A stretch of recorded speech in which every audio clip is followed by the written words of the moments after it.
Honorable members, let us pray.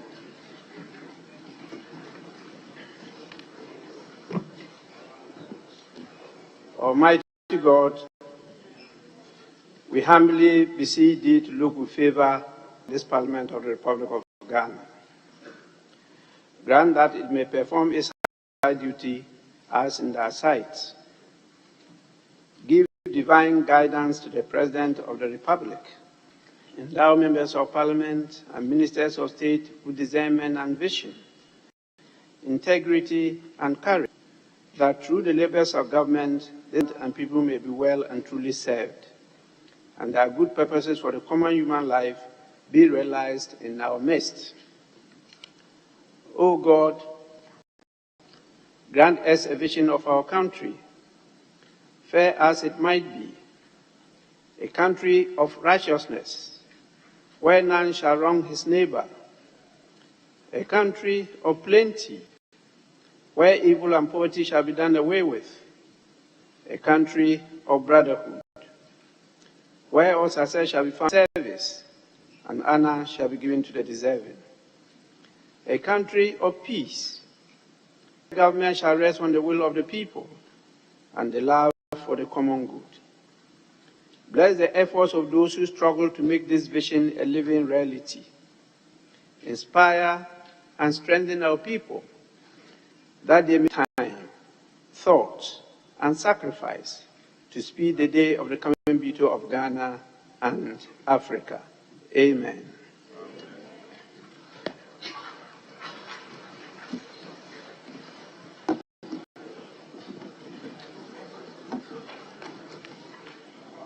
Honorable members, let me apologize for the late start of today's proceedings.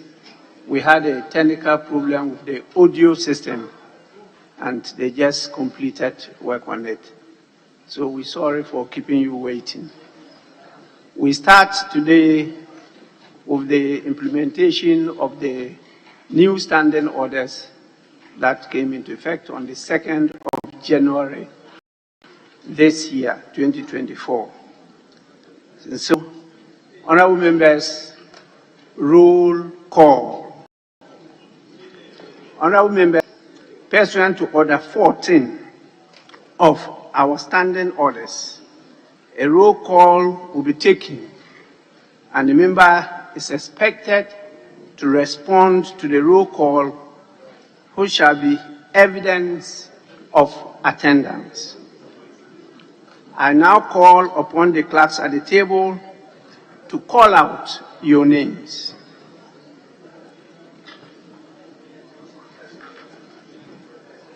Abaka Samuel Erickson. Please be loud enough.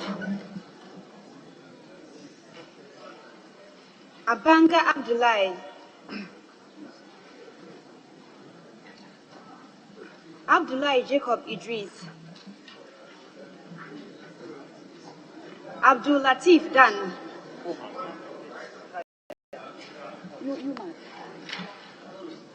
Abdul Adams.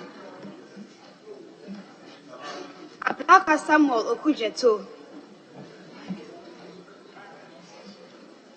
Abuaji George Kwame. Abuaji Kwejo Nyampong.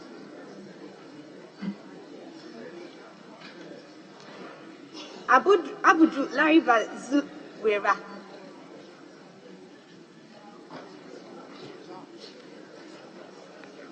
Achampong Brian. Achampong Charles. Achampong Richard. Akwaku Sophia Karen Edem. Akwa Alexander Akwesi. Adam Hamza. Mohammed Amin. Adams Kofi Idi. Idi Teddy Safori. Ado Yao Frimpong. Ejei Kwesi Boateng. Adum Frederick Obeng. Adumako Mensa Alex, Adumako Mensa Collins, Adongo Isaac, Edu Johnson Quirk, Edu Chumiao Osei, Afenyo Markin Alexander Kwamina, Aful Eric, Efrifa Mensa Akwesi Owusu, Efriye Nana Ayu, Efriye Kweku, Agalga James, Agbeve Charles, Agbojakwame Govins, Ejepon Ken Ohene, Ejari Alexander, Ejekum Kweku Kwejo, Emmanuel Kwejo, Ajima Menu Kweku, Ajima Rollins Zaneto, Ejeni Mbuati Kweku, Ahinkwa Kingsley Carlos, Ahinkwa Frederick Yao, Ahi Samson, Ahiafo Bernard, Eju William Oreku, Akando Kwabna Minta, Akanvari Lydia Lamisi, Achiasa Mata, Alauzu Albert Akuka, Alasan Abdallah Idi, Enim Ernest Yao, Enim Moses, Anodompre Frank,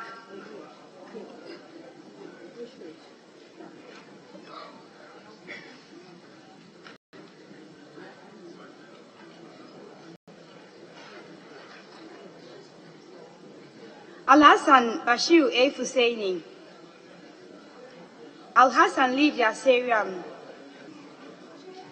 Al-Hassan Taibu Suhaini, Aliu Mahama Umar Farouk,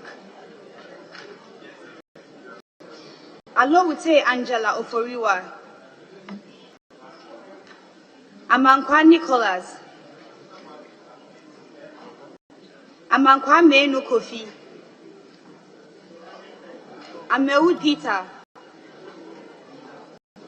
Amiao Tremi Kwesi, Amwa Osei Bonsu, Amwa Stephen, Amwaku Andrew Esiama, Amwakwanta Kwesi, Ampem Thomas Nyako, Ampofu Chumesi Kwame, Amprechum Sapon Kweku, Anfre Emmanuel Ejay, Enim Ernest Yao, Enim Mos, Anodompre Frank, Eugene Boache, Animedu Entry Kwame, Apak Clement Abbas, Apia J. Patricia, Apia Kubi Andy Kwame, Amma Prince Hamidu, Asamoah Vincent Opong, Asante Kwejo, Asante Boating Kweku, Asensu Boachi Francis, Esiama Isaac Kwame, Esiama Kwabna Amankwa, Esiama Eje Nanama Dokua, Asaf Vincent Echo,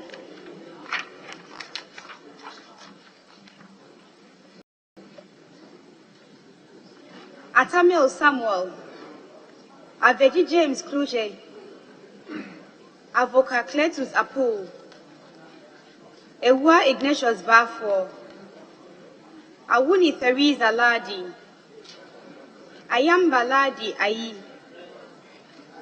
Ayariga Mahama, Ayiku Benjamin Nate, Ayine Dominic Akwitinga, Befi Michael Ochre, Baba Benson Tongo, Baligi Bright Bashi Yelville, Bandim Azuma Abednego, Bano Patrick, Batel Sheila, Bawa Edric Abambri, Bezra Emmanuel Kwesi, Bettino Joseph, Blankson Alex, Boachi Henry Yadom,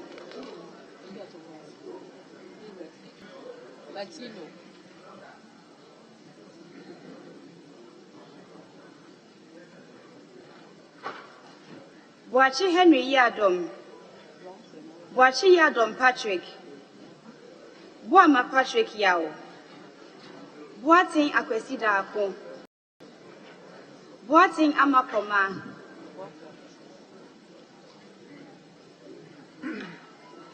Boating Joseph Apia, Bobie Ivan Sopoku, Boche Daniel, Brian Ahmed Bawa, Boa Imam Kofi, Bukari Joseph Nikwe, Chinya Amidu Isahaku, Dragia Samson Tongumbu, Chiwete Andrew Dari, Krela Beku,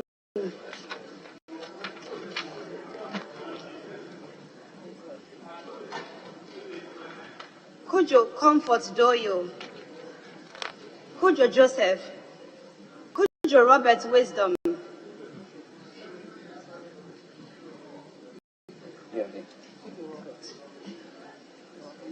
Dafia Mako Roxon Nelson Echekwame, Dalu Thomas Ada, Dapila Kleto Seiju, Dako Daniel Ohene, Daku Mensa Kwabna Ochre, Dauda Collins, Dawuni Abubakari, Derry Ambrose, Jonobo Alex Tete, Donko Elvis Morris, Donko Kwabna, Duka George Mreku, Yanana,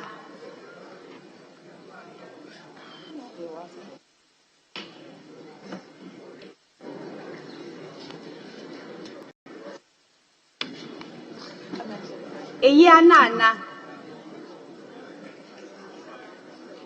Ojo Intim Reverend,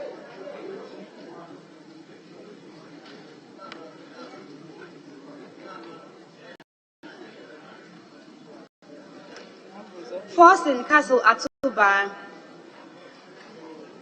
Primsev, Gapre Kwame Jujoli,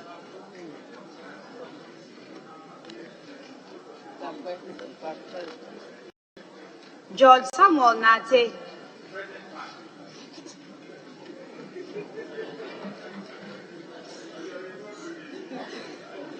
Hassan Kobna, Joe, Gidisu Wisdom, Gomadoyao, Gomashi Ablajifa, Jenfi Emmanuel, John Alexander, Jan Mensa Richard, Hamon Kwabnata Hill, Haute Yves, Haruna Seidu, Heif Ophelia Mensan, Otoje Alexander Roosevelt, Ibrahim Ahmed, Ibrahim Mutala Mohammed, Ibrahim Zuwira Mohammed,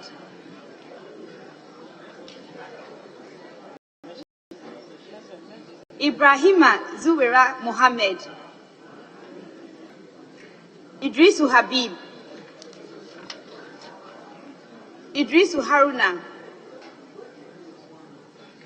Isifidu, Jaba John Binam, Jaja Yusuf Isaka, Jalula Stephen Pambe,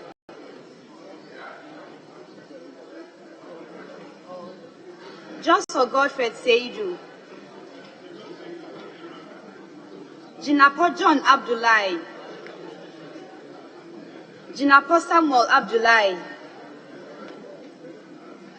Kini Jeffrey, Kisite Najomako, Unedu Akwesi, Pumsin Mavis Hawa, Kosa Martin Kweku Ejay Mensa, Kodo Benjamin Komla, Kum Ebenezer Kojo, Kuma John Ampontua, Kuma Joseph, Kuyon Solomon, Kwache Aka Peter Yao,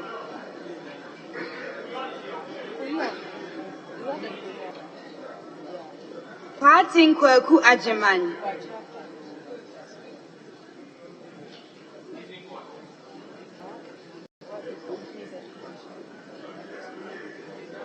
Kofi Festus Ewa,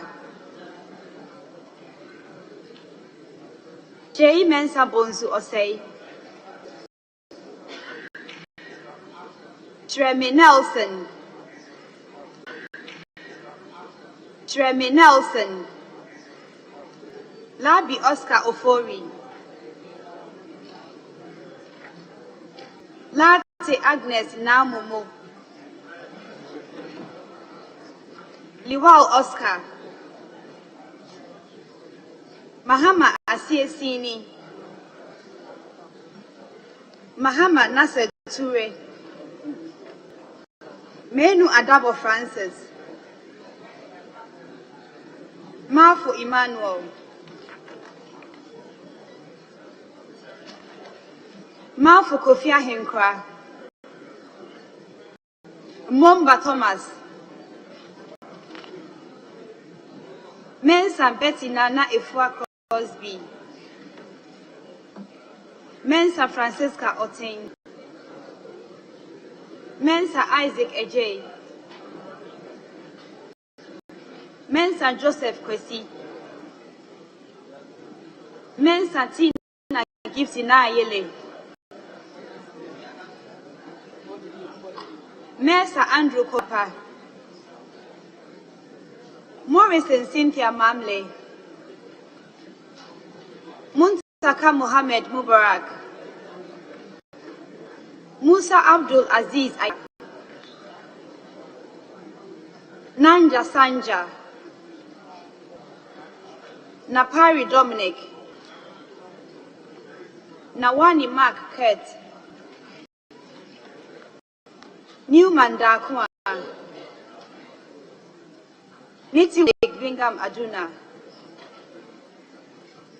Inkansa Boedu Mavis,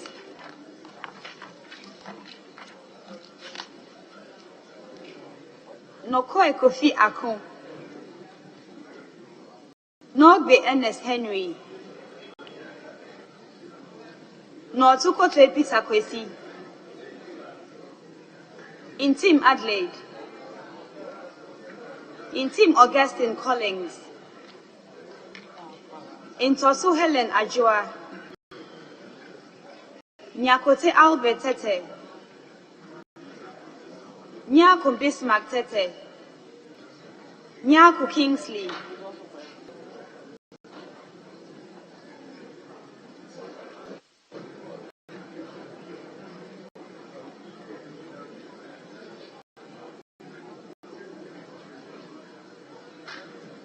Nyako Kwamina Minta. Obin Techi George Kwabena. Obin Boating out. Oklu Linda Ohinewa Akwele.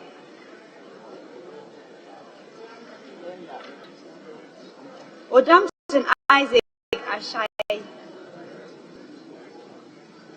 Ofosu Ejari Elizabeth.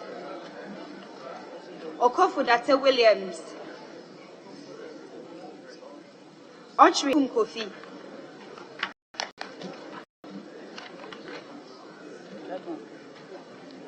Opoku Davis Ansa. Opoku Eric. Opoku Isaac Yao. Opon Nkrumah Kwejo. Osei John Frimpong. Osei Kennedy Nyako. Osei Asari Abna. Osei Usu Joseph. Oti John Kwabna Bless. Otutai Christian Bete. Owusu Bio Benito. Owusu Ekufu Esla. Peito Desgraft. Pelpo Abdul Rashid Hassan. Prempe Frida Akosia. Prempe Matthew Opoku. Kwate Henry. Kwaisin James Jechi. Ramadan Mohammed Adamu. Rikitegan Kweku. Safo Sarah Ajwa. Sandari Sebastian Meniso.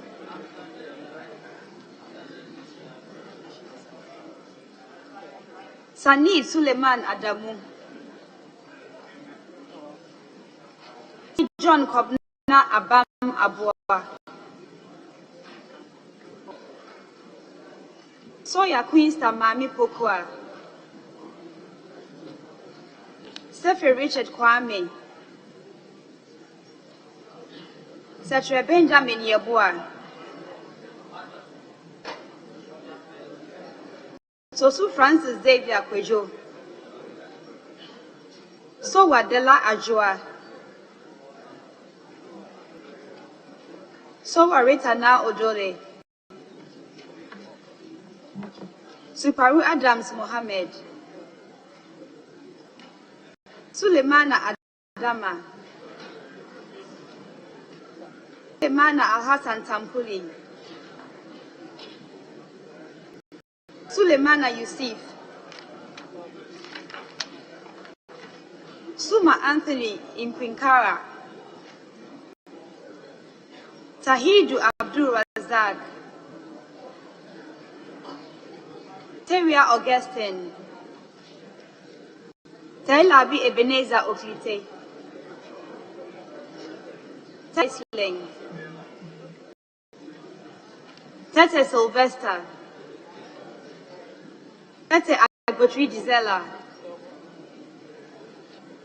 Tete Joseph Akwete. Toffee Dockers.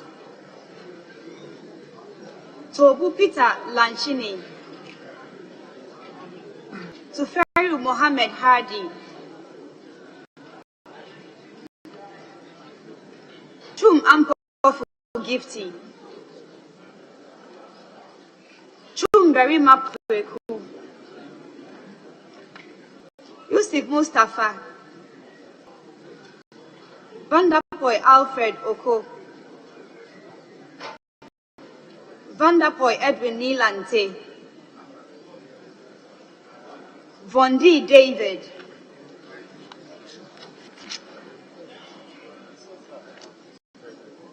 Wakal Daniel Nsala. Breku Brobe Bright. Woyome Kobna Mensa. Ziding Bid and Watazu.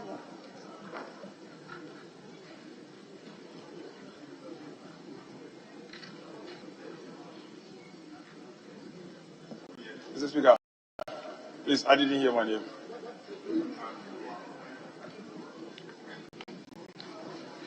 Honorable members, once again I refer to Order 14 of the Standing Orders, which is on record of attendance. 14.1. At the commencement of a sitting and after prayers, the Speaker may cause to be conducted a roll call of members of Parliament.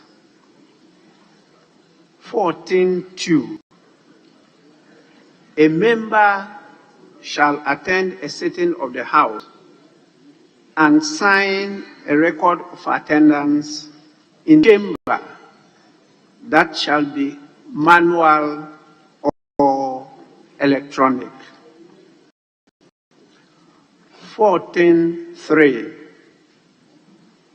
The response to the roll call, a signed record of attendance at plenary or committee, shall be evidence of attendance of a member in Parliament. So you have three options. Either you are present in the chamber, and please, you respond to the call. You respond to the call. I saw many of you seated and waving your hands. I'm not too sure that is a good response. If they don't identify you seated and waving your hand, you haven't responded. You also sign the record of attendance, and I see that also being passed around. And that could be at plenary or committee. These together will be compiled to constitute evidence of attendance of a member in Parliament. So this is what we started implementing. Yes, Honorable Minister for Interior. Thank you, Right Honorable Speaker. But when the roll call is on and they pass your name and you arrive during the roll call, I want your guidance as to that. What is the situation? Because the roll call is not over and you come in. Is it not fair that you should be recognized? I want a guidance on that.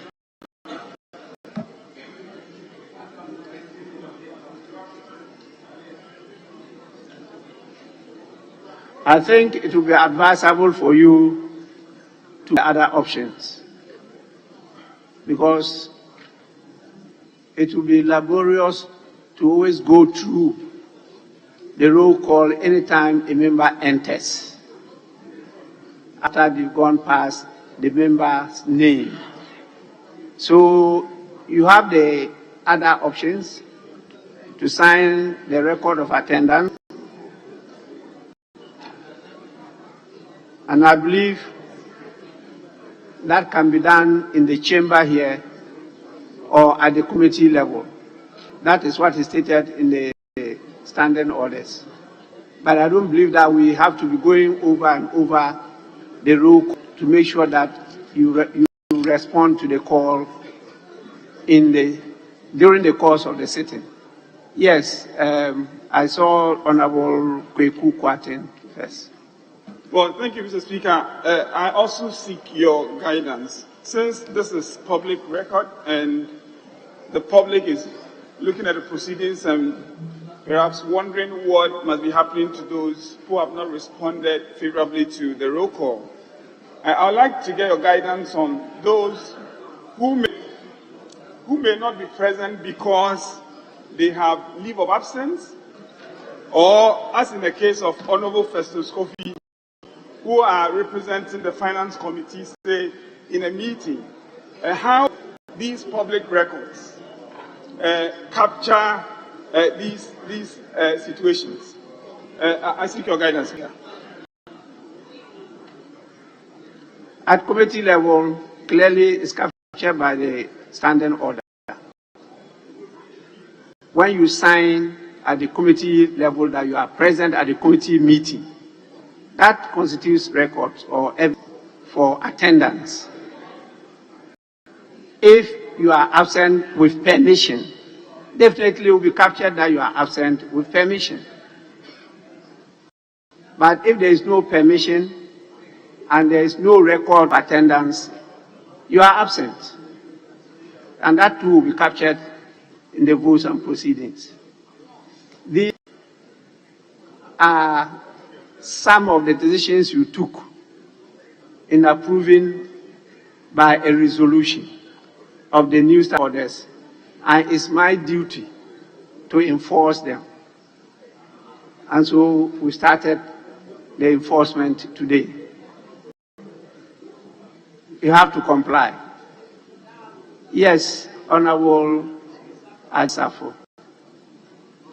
Thank you very much, Mr. Speaker. Mr. Speaker, I want your guidance and probably further and better particulars of how we should respond. You indicated that when your name is called, when the roll is being called and your name is mentioned, we should respond and not stand and wave. So if you could guide us, stand and respond, present, Mr. Speaker, or if we can, because we need to couch a response for ourselves here.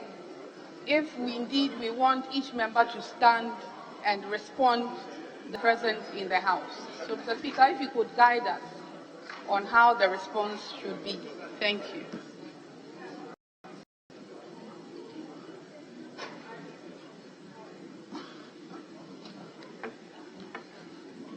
I read the standing orders. It's not Mr. Speaker saying it.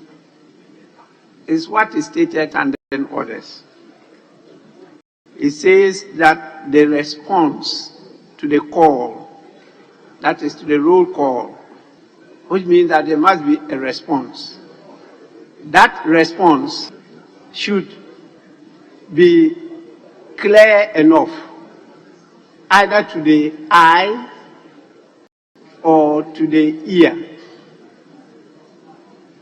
It is not the speaker that is taking the roll call. It's the table office. And so my presence here is just as usual to preside. But it's been done by the table office. And I'm not sure that seated as the way some of you do and waving your hand will be visible enough for the table office to identify that you are present in the chamber. That is why my advice is that your response should be as audible or visible enough for the table office to identify you and mark you as being present. Failing that, the record of attendance is there for you to sign, either in the sitting of the House, that is in the chamber, or at the committee level. So may we proceed to other, yes, standing orders. Yes, Majority Leader. Yes, Mr. Speaker, I agree that there should be a response to the call. What should be the form of the response?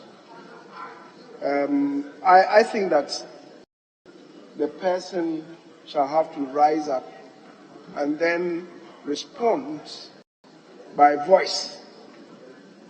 Mr. Speaker, I'm so because I just witnessed something which I believe was rather inadvertent. For instance, a name was called. Ibrahim Mutala was called. At the time he was called, he was not chamber. And I clearly saw Ibrahima Zuera. Now that was something. I think it was inadvertent. You just heard Ibrahim without the A, but she got up. So if the person gets up, he must get up to be identified by the officers, and then he will respond by his vote, by yes or whatever. I think that should be the way to go. The second thing, Mr. Speaker, is the question that was asked by the Minister for the Interior, that if the names are being called, the person walks in through no fault of his name is maybe the first. Somebody's name is the last. At the time the names were being called, when the table of officers started, the first person was not in. The last person was not in. By the time they got to his turn, he was in. And it's marked as being present. The person's name, when it was called, he was not in the chamber. And then it may appear as if he's present. And that's why maybe we should have to find a way about that. Just as in the course of voting, if a person enters, even if he did not hear the question being put, titled to be counted, I think we should find a way to nuance that. The third issue, Mr. Speaker, that I want to raise is with the 14.1. It says at the commencement of a sitting and after prayers, the Speaker may cause to be conducted a roll call of members of Parliament. Should it be shall or may? If it is just may, a presiding member may decide not to do that. A presiding member may decide not to do that. And that will be very much inconsistent. That will be very much inconsistent. So we must look at the nuances of these things. But I think as we move on, we may fill in the relevant spots. But I think the roll call is important. It's done in most jurisdictions, and that is being done now. It's good. But yesterday, somebody made an observation, and I think that if it has to be done, it owes us, all of us here in the chamber, to be very punctual and be very responsive to the sitting time. If it is 10, it should be 10. I said yesterday that it should be, the time should be Ambrose time. Ambrose time.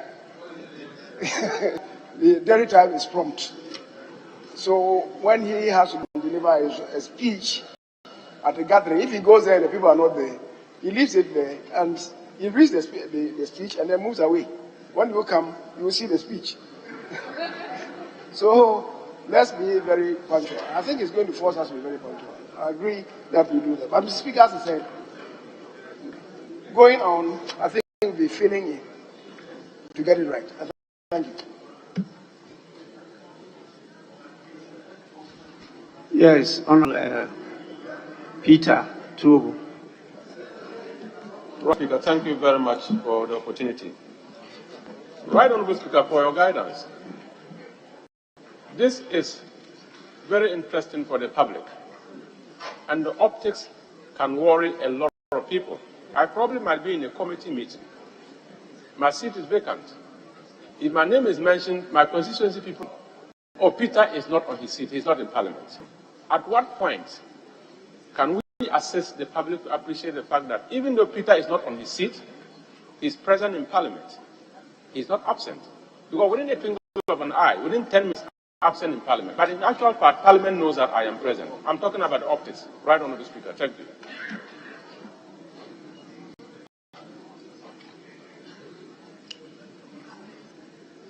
Honorable Dafiako. Speaker, thank you for the opportunity to add my voice to the discussion on the floor on the matter. Mr. Speaker, I have checked carefully in the interpretation section. and realized that the term roll call, as is ordinarily understood, but appears to have a technical meaning here, is not defined. So to solve the problem, we can define what the roll call in Parliament means. Then when we do, yes, we can define it. We can, if we define it in the orders, then it can cater for the various circumstances and matters that members are raising regarding the meaning of roll call on the floor of Parliament. We can define it to mean exactly what is in the standing orders. Otherwise, ordinarily, a roll call means your name will be mentioned, you rise at your place, and normally in school would have sounded loudly, President Sir or President Madam. But we don't do it. And yet it is called a roll call. So others are of the opinion that by merely rising at your place and being recognized, and where it happens that at the time your name was mentioned, you were not materially present, but you sauntered in later, how do you get recognized? So we can define it. It solves the problem. Mr. Speaker, the other matter that I want to draw your attention to is that it appears we missed indicating time under Order 55 as to function of business for a sitting day. Normally it's 10 a.m. But it appears that we missed that, so we can simply indicate it as 10 a.m. Yes. Thank you very much, Mr. Speaker.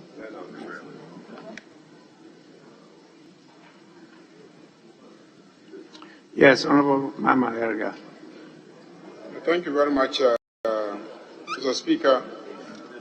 Mr. Speaker, just to add briefly that the practice of conducting a roll call of members in attendance is something that those of us who have attended the ECOWAS Parliament will be very used to. That is what we do every single morning when we attend sessions, except that the roll call there is conducted to determine whether you have quorum to conduct business, to sit, whether you have quorum to sit.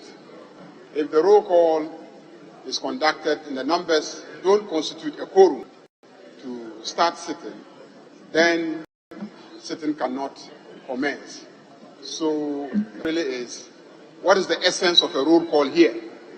Are we in a roll call for the purpose of determining whether we have quorum to start business, or are we conducting a roll call to ascertain whether a member is in attendance? Because under our constitution and standing orders, we have requirements of quorum. At the same time, we have individual responsibility to be in attendance, failing which you are subject to the penalties prescribed by the Constitution. But I see that the provision here is okay in the sense that it is not mandatory that the Speaker may conduct a recall. He may not. But at the same time, it is not also exclusively the mechanism for determining your attendance. You can attend and indicating attendance. The standing order also accepts that. So I think that this is good. We can live with it so long as Mr. Speaker exercises that discretion sparingly. Thank you, Mr. Speaker. Yes, Honorable Ahmed Ibrahim. Thank you, Right Honorable Speaker. And I must also thank you for taking that bold initiative for us to begin with these new standing orders today. It can only be today because we have in our midst experienced personalities like your good self, the leader of the House, the son of the old pioneers who started the 1993 Parliament and the 1997 Parliament. Mr. Speaker, I'm confirming or I'm supporting the picking by the majority leader. And if you read Order 5, it says that in cases not provided for in this order, Mr. Speaker, my direction. Mr. Speaker, if we are to proceed to define roll call, to define this, the standing orders will end up becoming an estimate, so voluminous. So I want, Mr. Speaker, to give directive. We all know what it is. But, Mr. Speaker, to do ourselves a great favor, the clerks were struggling in marking because it's true, some were seated and were signaled. Mr. Speaker, this is public sitting. Everybody is watching. Even the majority leader stood in his seat for him to be marked, and we must you from that. So, Mr. Speaker, just as he said, this also happened in voting time. And you remember the last voting, some people could not even stand in their seat. They were just there, and there were some kind of controversies. So, Mr. Speaker, can give, taking a cue from Order 5, you can give a directive. Whenever a roll call is being taken, when a nation, Mr. Speaker, every honorable member must stand in your seat, rise in your seat, Mr. Speaker, for the clerk at table to see you and mark you, to avert any controversy. Well, this is just equivalent to hair count, and that is the position taken by him. Mr. Speaker, I think you may do us a great favor in giving that directive. And Mr. Speaker, there are students watching here, how a roll call is being taken and how honorable members are comporting ourselves. We must not be in our seat and be doing this.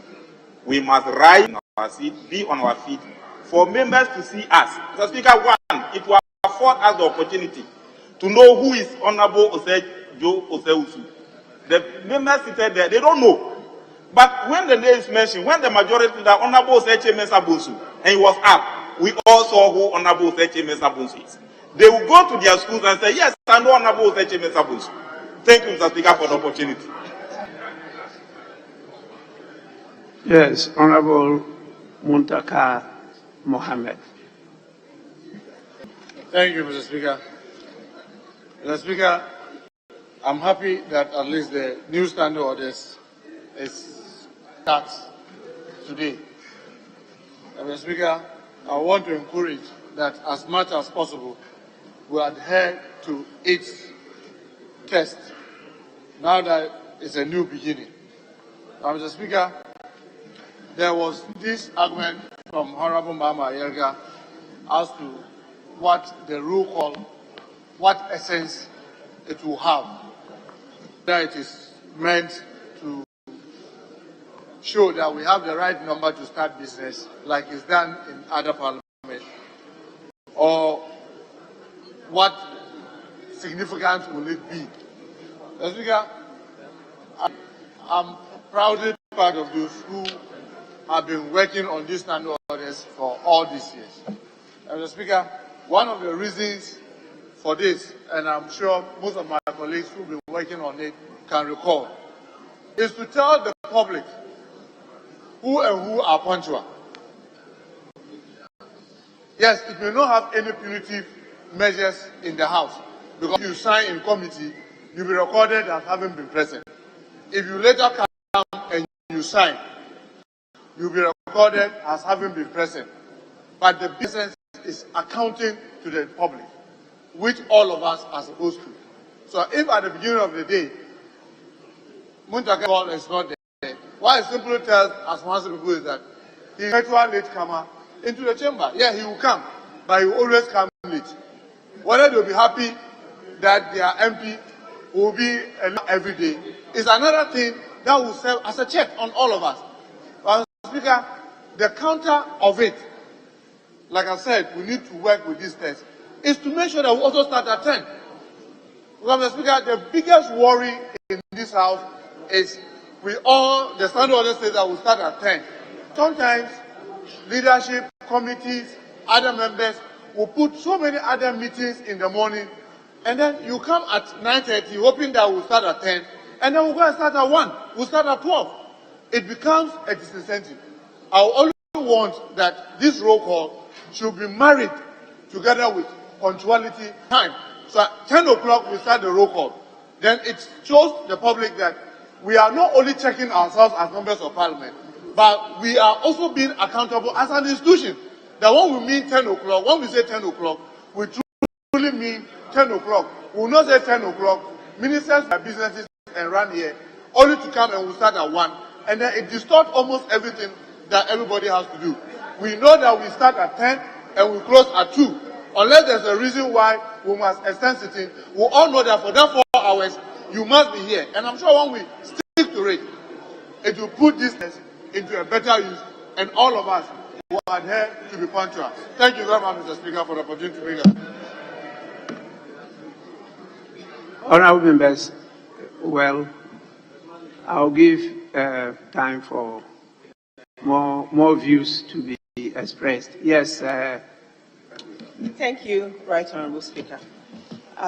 During the last session, a clocking device was fixed at the entrance to the chamber. May I know the status of that and whether when you come and you clock and then maybe you have a private issue to do and you go and come back, will that be taken into consideration as you're coming to the chamber? Actually, I didn't get the term you used. You said, what device? Clocking device. Clocking. To clock in.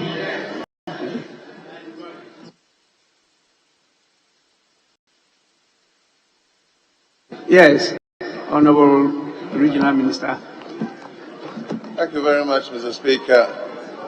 Mr. Speaker, I make reference to the Standing Orders 14, 1 and 2.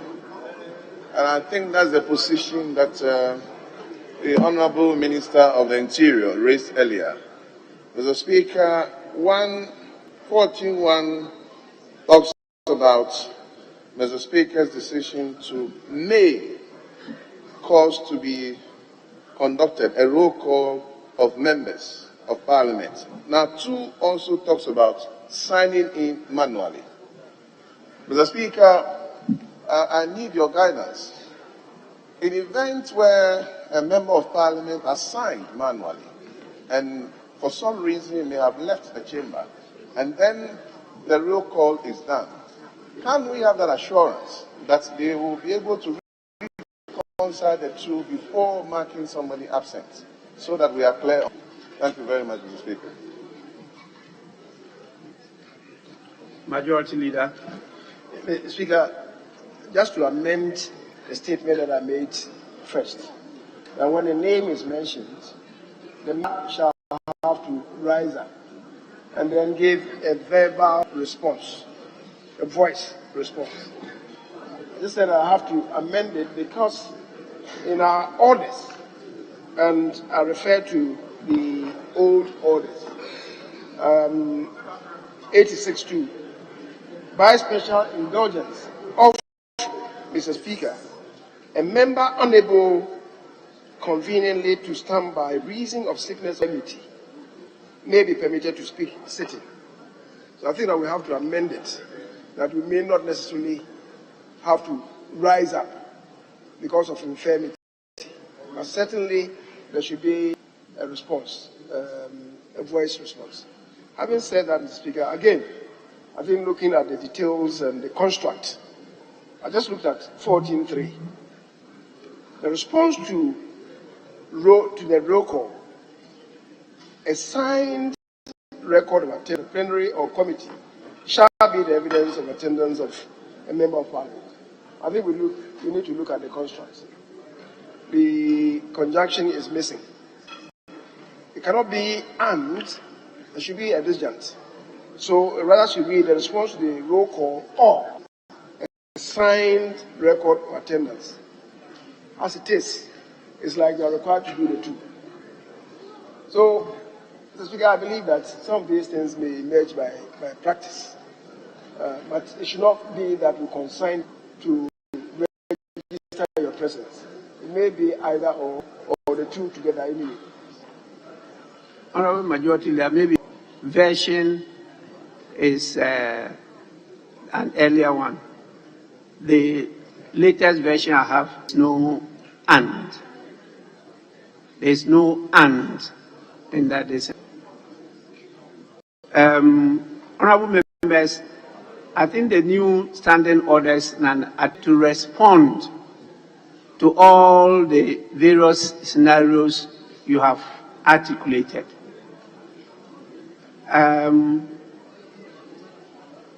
The earlier standing orders definitely gave us a number of indications as to how to catch the eye of the speaker.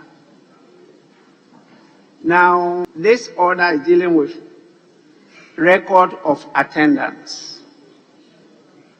The role of members is not with the speaker.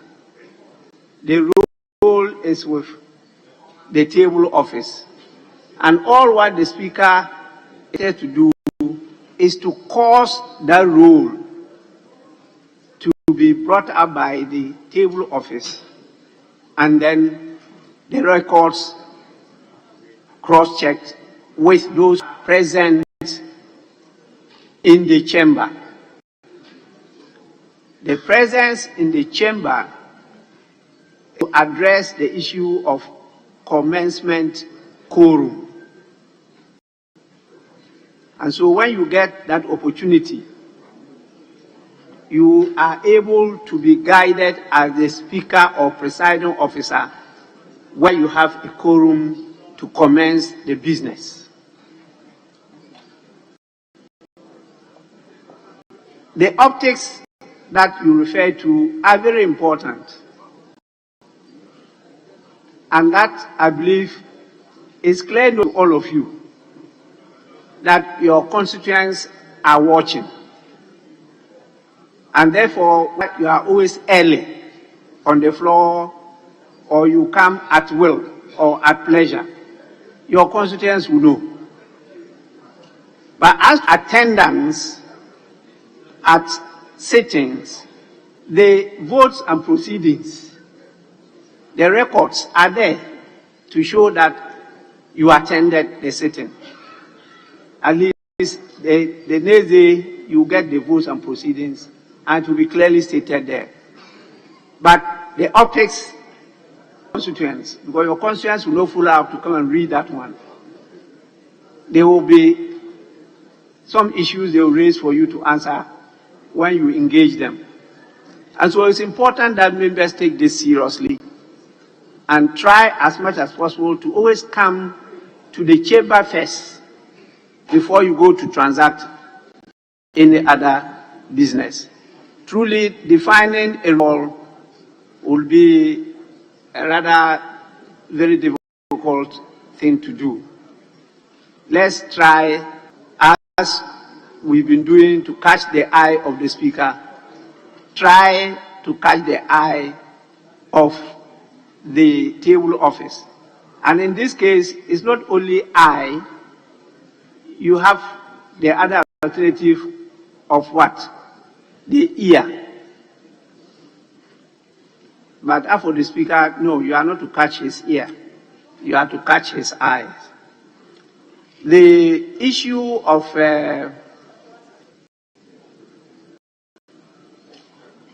clocking, the clocking device, is being used now to consider the presence or absence of staff, but not members of it. This is what we are going to apply for members of parliament. And we're doing this manually because the IT system is not yet in place. Very soon, the IT system will be operationalized, and we'll do that electronically, not manually. And so, honorable members, this is a good beginning. And please, those who are not available, kindly draw their attention.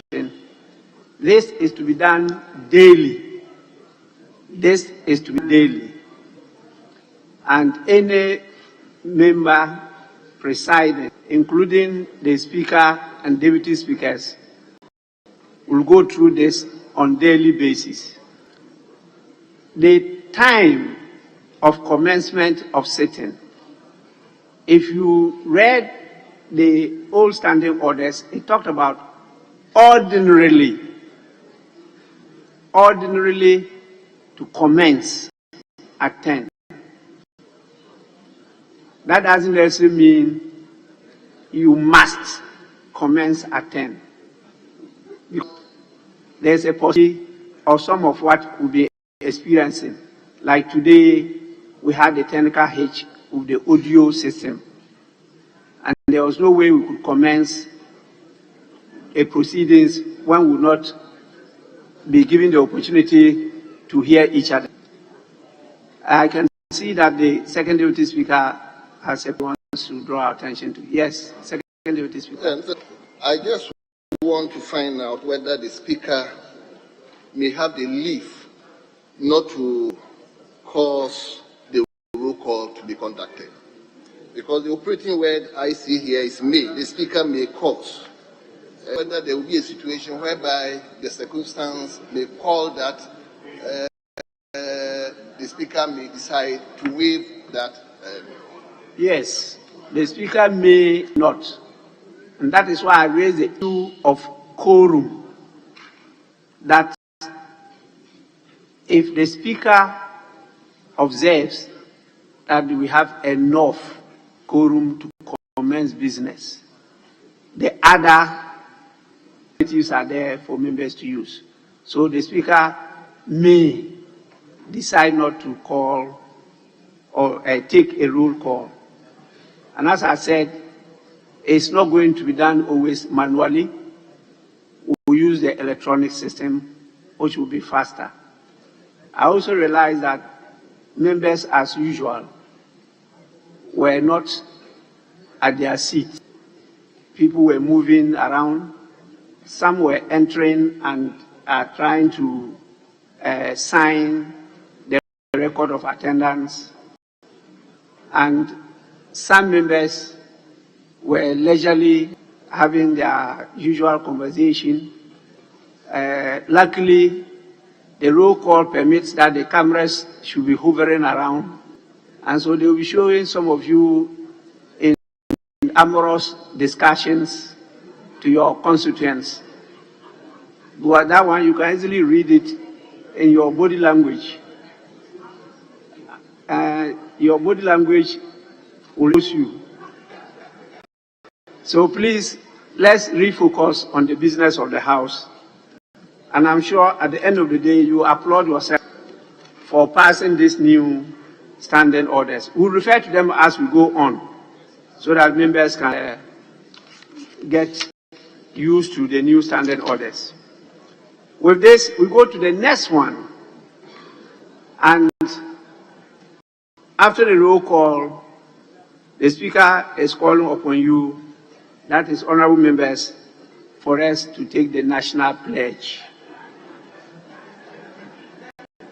Order 69 joins the to recite the national pledge at, honorable members, listen first.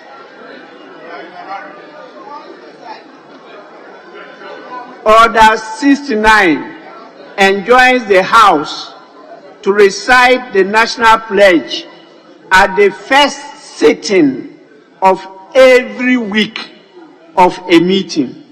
So this one is not every day. Honorable members, we shall now proceed to recite the national pledge, which is set out in the fourth schedule of the standing orders and is at page 163. Very soon, I'm sure you learn it by root, and you will not be referring to the sample on the order paper. May we do so now?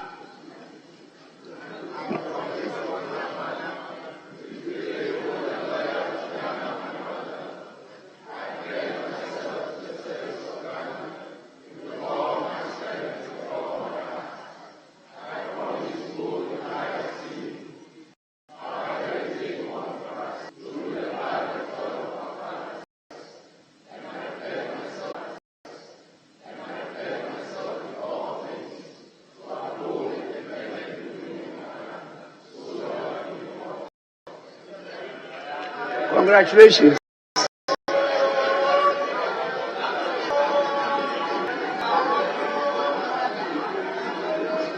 Honorable members,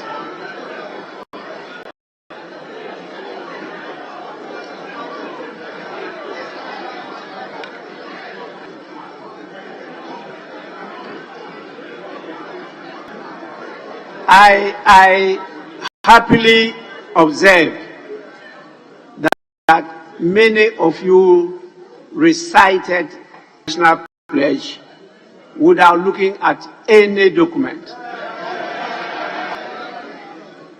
I will not have any cause to ask any question at any public hearing of any nominee to recite the national pledge again. Because now I'm sure all of you will learn it. And before members come before the public hearing, they will have been so conversant with it that there will be no need to ask any question.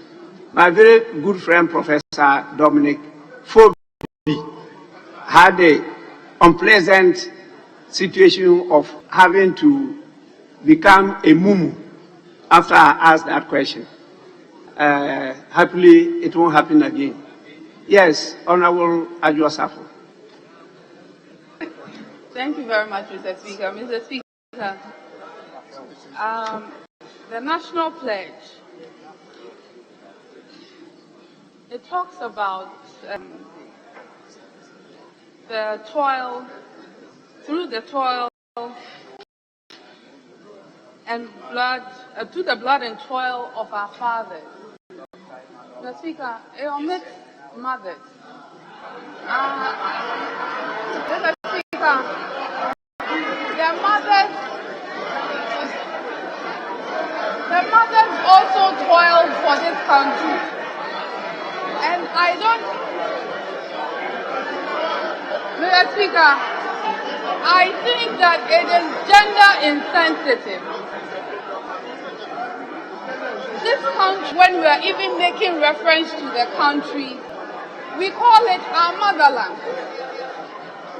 But when it comes to the pledge, and we are referring to the toil, and we are referring to the fight, the struggles, we omit that of our mothers. Mr. Speaker, I want to draw your attention to it,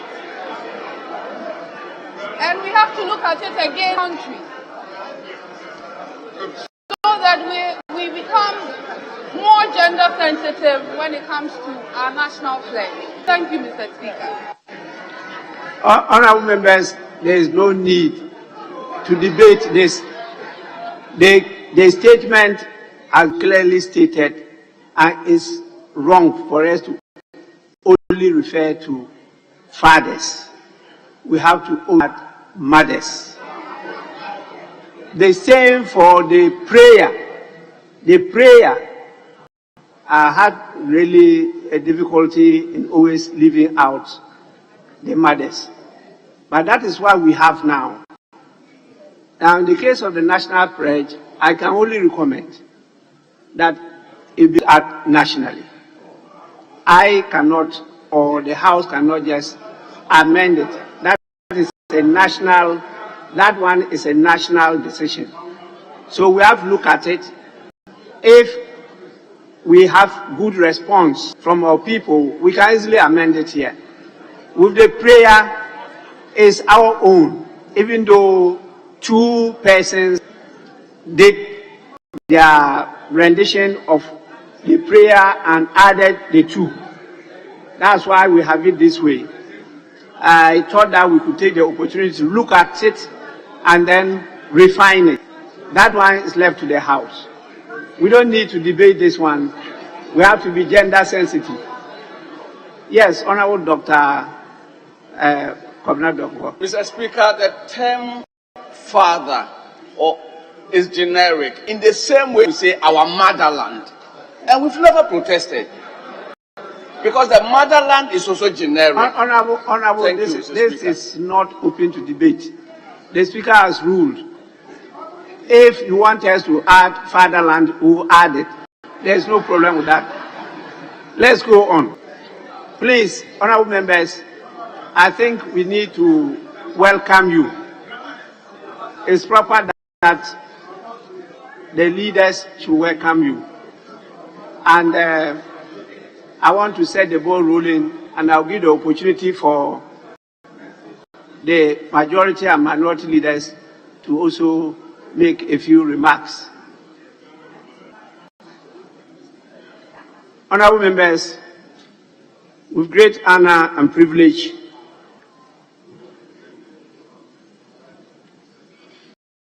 I formally open the first meeting of the fourth session of the 8th Parliament of the Fourth Republic of Ghana. I warmly welcome every one of you back from a long recess. I'm sure the recess has energized you physically and mentally for the task ahead. I also believe that during the recess, you engaged your constituents, listened to their concerns, and gained a deeper appreciation of the issues affecting them. Such engagement reinforces the connection between the electorate and their representatives. Honorable members, parliamentary manifests the strength of our democratic values and our commitment to the election. Being the first hung parliament in Ghana's history, honorable members, hung is spelled H-U-N-G. It's not H-A-N-G, H-U-N-G, hung parliament in Ghana's history. It highlights our resilience in the face of challenges. This House's composition has transformed how business is conducted within these hallowed walls and has necessitated a consensus-driven approach, dialogue, and cooperation across party lines.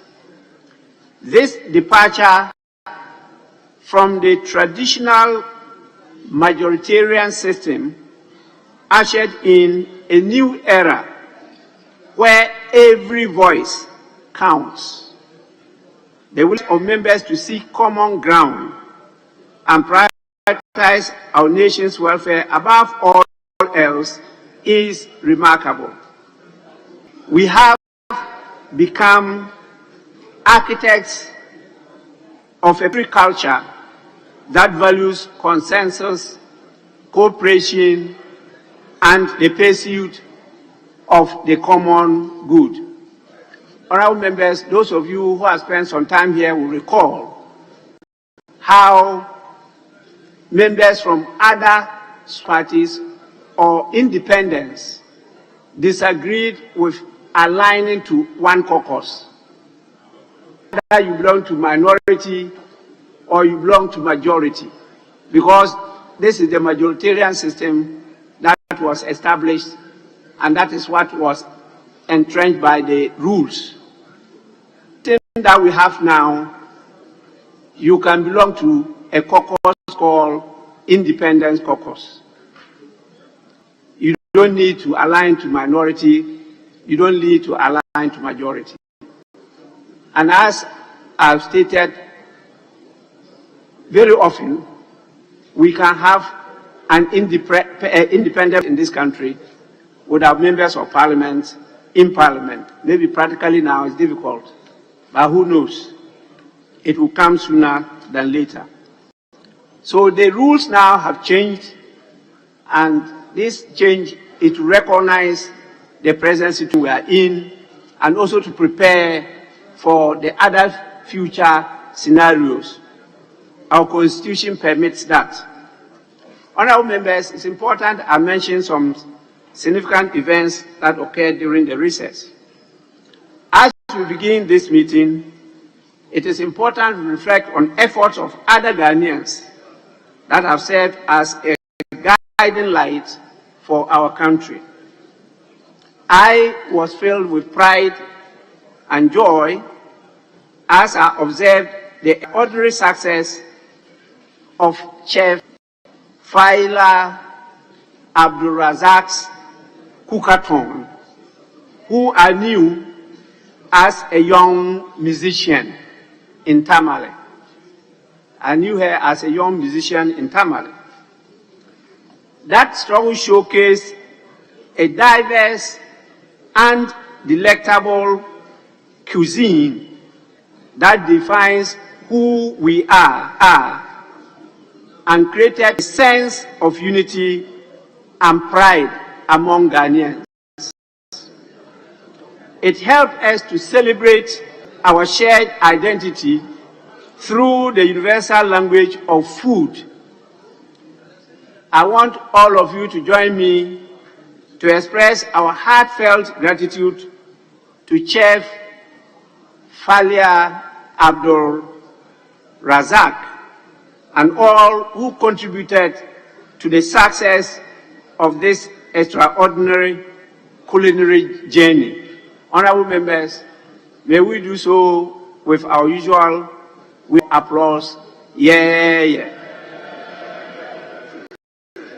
Honorable members, the transition from the mouth-watering of Chef Fowler's cookathon to the heart-breaking disappointment of the Black Stars at the AFCON tournament encapsulates the highs and lows of our national narrative.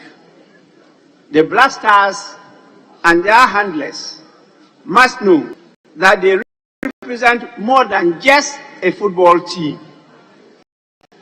They are a symbol of our national pride, cohesion, and resilience. They must therefore endeavor to rise from the ashes of these setbacks and demonstrate to the world the true power of Ghana football. I think our brother from the Republic of Togo said it all. Ghana's football or soccer is what inspired some of them to play football. I'm referring to the prolific scorer Adebayo, and he got so disappointed he was compelled to make this statement. It is high time we huddle together to discuss the current state of Ghana's football and consider a comprehensive strategy for the future. Sacking of coaches is not the panacea to the challenges. We must evaluate our football infrastructure, youth development programs, coaching standards, and administrative structures to identify areas for improvement. Our national teams should represent the breadth and diversity of Ghana's football talent. Ghanaians must invest in a holistic and sustainable development of sports and culture. Parliament will appreciate an opportunity to work with other stakeholders towards this common goal. I'm happy a number of us, including my good self, we are investing in sports, particularly football. And yes, I have a football team. And that football team is a ladies' football team. And they are doing very well. Those of you who want to visit them, I can facilitate that so that you go and see how they play.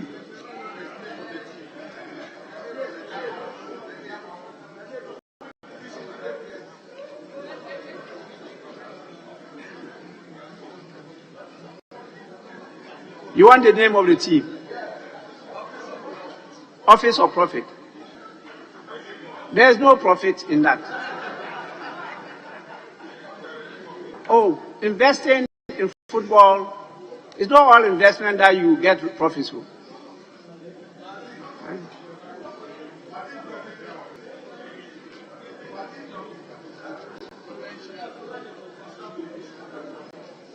You can check from the Upper West region.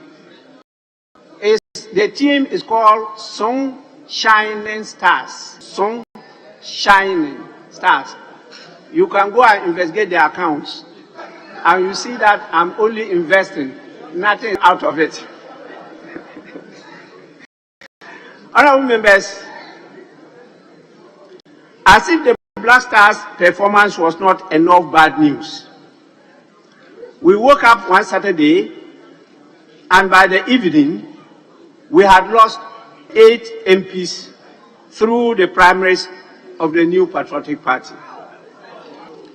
Earlier last year, we lost 17 MPs through the primaries of the NDC, National Democratic Congress. Honorable members, the primaries are part of the process for the electorate to determine who represents them in Parliament. But the case of voluntary unions of 5 and 19, followed by this election of 17 and 28, is not a good signal for the legislature and as democratic development. Experience, as we all know, counts in the House. But the endorsement of your party to contest is equally important. Honorable members, the hemorrhage and cost to the nation is, however, a matter of great concern, worth considering by all stakeholders. And I want to appeal to the political parties to take this matter up seriously, because the investment that is made in an individual MP is so huge for the nation, always go waste after every 4 years. This is not to say that we should not be assessed by our constituents. Definitely they have to. But the numbers are worrying, and the cost to the nation is colossal. We need to look at it as a country. Now, coming to the new standing orders. The last meeting brought us to complete the revision of the standing orders of Parliament, which has been ongoing for well over 2 decades now. We started actually in 2002, and I was part of that process. I'm happy to have ended it, not as a chairman of a committee, but as a Speaker of the House. We are all, I must say, deserving to be congratulated for this singular achievement. Particularly, our congratulations to go to the main technical committee that worked on standing orders. In consultation with leadership, transitional processes put in place to help us experience a seamless implementation of the new standing orders. There will be orientation for members and staff during the course of this meeting. It will start not this weekend, but the following weekend. Some of you, together with some members of staff, led by the leaders and the technical team, will have to go for the first phase of the orientation. The second phase will follow soon. Honorable members, a detailed information provided on this matter early next week. The pending business is huge, and I need to draw your attention to it.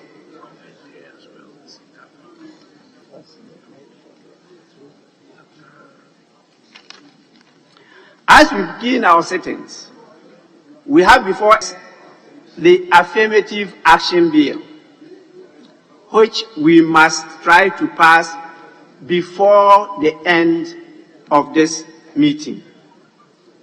The same applies to the Bill on Human sexual rights and Ghanaian family values.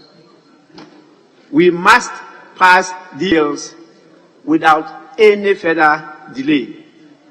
I want to call on the committees handling these bills to always be present to lead the House to complete them and complete them well. The Parliamentary Transition Bill, Community Service Bill are also very critical bills that we must work on expeditiously. Honourable members, in just a matter of weeks, we will be presented with the 31st State of the Nation's address under the Fourth Republic.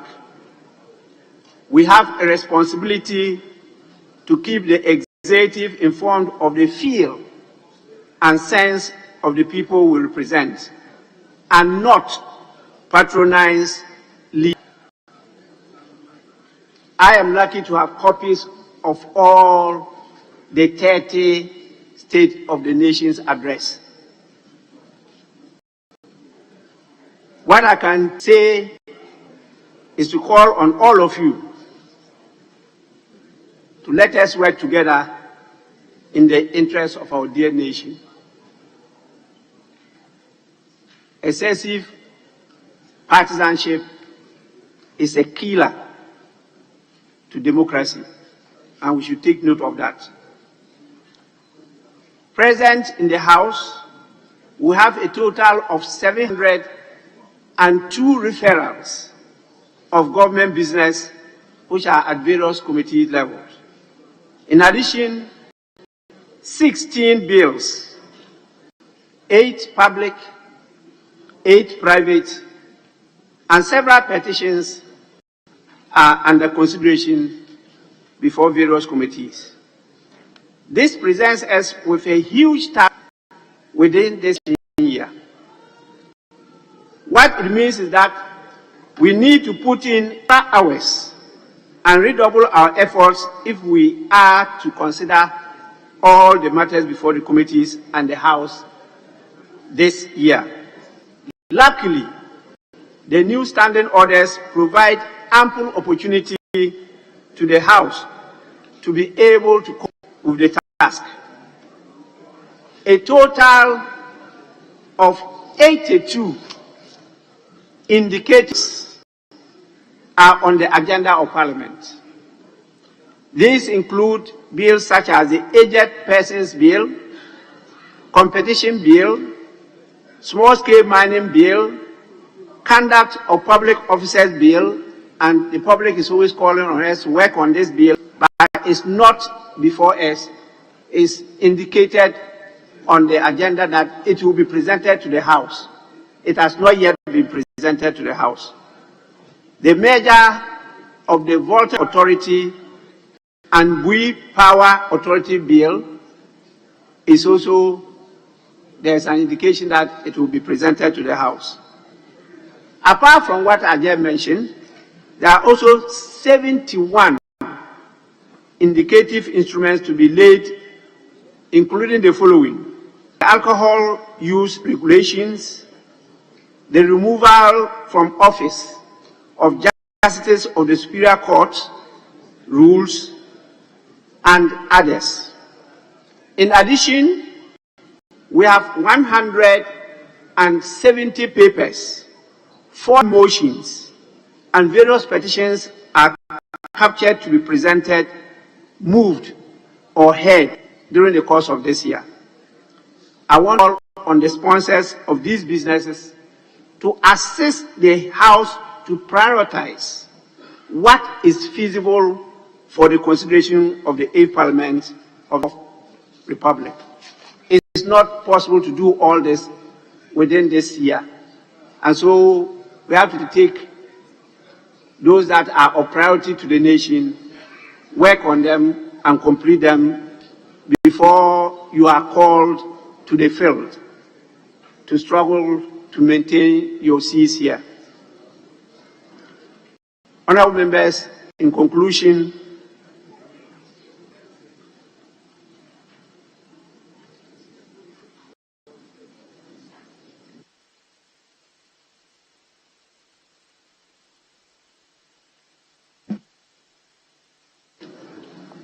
Honorable members, let us begin this meeting in unity and maintain civility during our deliberations to create a congenial political climate for a peaceful, free, fair, and credible elections this year. Let us remain dedicated to the development and prosperity of Ghana. May God continue to bless Ghana and great and strong. I wish you all productive and a fulfilling session. Thank you so much for your attention. I will now, on behalf, grant opportunity to the minority leader to say a few words in one, then after that, the majority leader.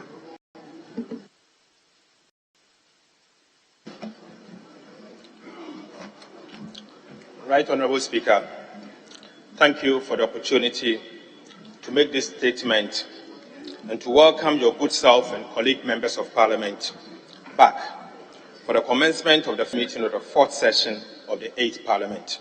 Mr. Speaker, the break from parliamentary business in the chamber gave us, the honourable members of Parliament, an opportunity to reconnect and interact with our constituents.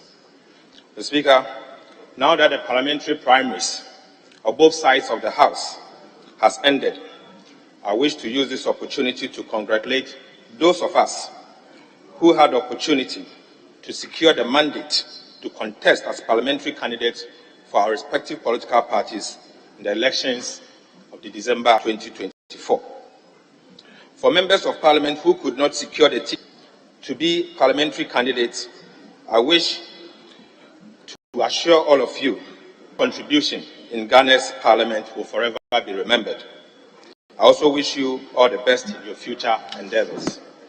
Mr. Speaker, let me shift my attention to some very important issues which have become a matter of concern and have consequences of our elections and ramifications for the peace and security of our dear country. Right Honourable Speaker, the announcement by the Electoral Commission that it is doing away with indelible ink from the electoral processes must be of great concern to all of us in this chamber. Mr. Speaker, this announcement by the Electoral Commission constitutes an attack on the integrity of Ghana's electoral process and poses a great danger Honourable to our minority country. leader, may I interrupt you?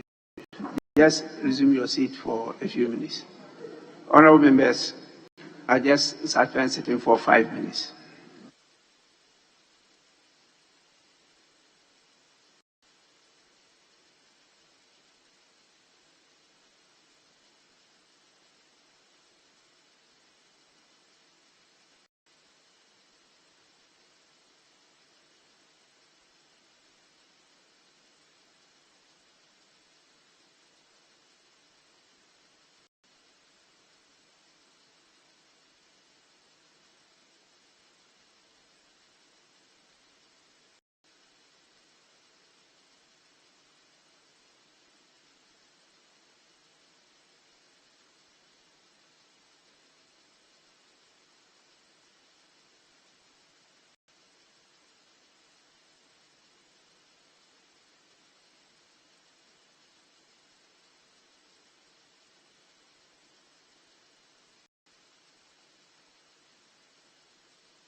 Please, minority leader, you may continue.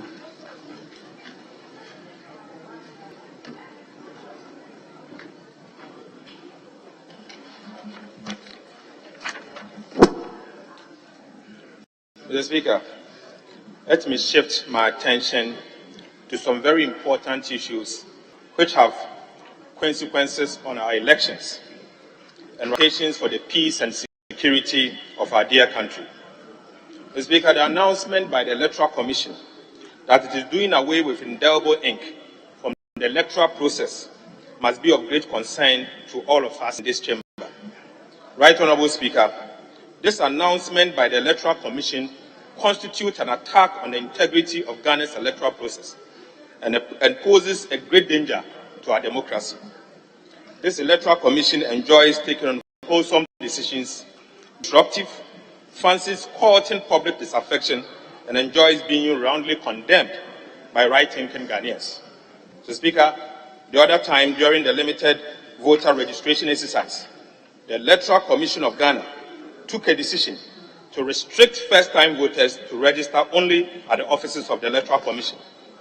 So, Speaker, the Electoral Commission was severely condemned for that decision because it had the potential to disenfranchise or deprive the vast majority of first-time voters the opportunity to have their names captured in the voter register. So, Speaker, you are fully aware of how that decision to restrict first-time voter registration to only at the offices of the Electoral Commission, and it imposed a huge unplanned and out-of-pocket financial burden to almost all members of Parliament and political parties. This is because members of Parliament had to come in to salvage the mess of the Commission by making sure that first-time voters were ferried to the offices of the Electoral Commission in order to deprive them of the opportunity to register, to vote, and again to actively participate in our democracy. Mr. Speaker, the unwholesome decision by the Electoral Commission subjected first-time voters to great frustration and inconveniences, as well as significant and unplanned expenditure on the part of honourable members of Parliament. Right Honourable Speaker, with the parliamentary and presidential elections on the horizon, the chair of the Electoral Commission says they would do away with indelible ink in the 2024 elections. The EC claims that doing away with the indelible ink in Ghana's electoral process forms part of the measure to improve the electoral process and ensure a robust identification system. The truth of the matter is that, Mr. Speaker, the use of indelible ink in our electoral process does no harm to the conduct of free and fair elections in the Republic of Ghana. In fact, indelible inks add another layer to the integrity of the elections by ensuring that voters are visibly, transparently, and physically verified in addition to the biometric verification system. Indelible ink has not only become of our elections in the Fourth Republic, but is also a time-tested method of easily identifying persons who have already cast their ballot and therefore helps easily prevent multiple voting. It also helps in building confidence in the conduct of elections and add to the credibility and integrity of our elections. The fact that biometric verification devices is part of electoral is not good enough reason for the Electoral Commission to do away with the indelible ink. This is because, Mr. Speaker, when the biometric verification device fails, indelible ink on the voter's finger provides the surest way to identify a person who has already voted. Mr. Speaker, we will not countenance the elimination of the indelible ink from the electoral process. We will not. And let the Electoral Commission read our lips. We will not. Mr. Speaker, touch wood. We will not allow the electoral process done without the indelible ink. Right Honourable Speaker, again, the general elections on the horizon, the Electoral Commission and those behind it has announced their intention to change the date of this general election from December to November. Let me say and now that the NDC Minority Caucus in Parliament will not support any change at this time. We will not support the change of the date from December to November for elections. This is because there are pertinent and pressing issues that require the immediate attention of the Electoral Commission than a change for the general election. As I speak, Mr. Speaker, the Electoral Commission is yet to release the calendar for the 2024 election. The EC must focus on its energy and attention on the provision of the 2024 election calendar than a change of date. Mr. Speaker, if the Electoral Commission decides to embark on a comprehensive and meaningful reforms after the 2024 elections, consultation with political parties and other faith-based organizations, Mr. Speaker, we, the NDC minority in Parliament, may reconsider our position. But in the meantime, Mr. Speaker, we stand opposed to the change of the date for elections and all reforms that has been proposed by the Electoral Commission.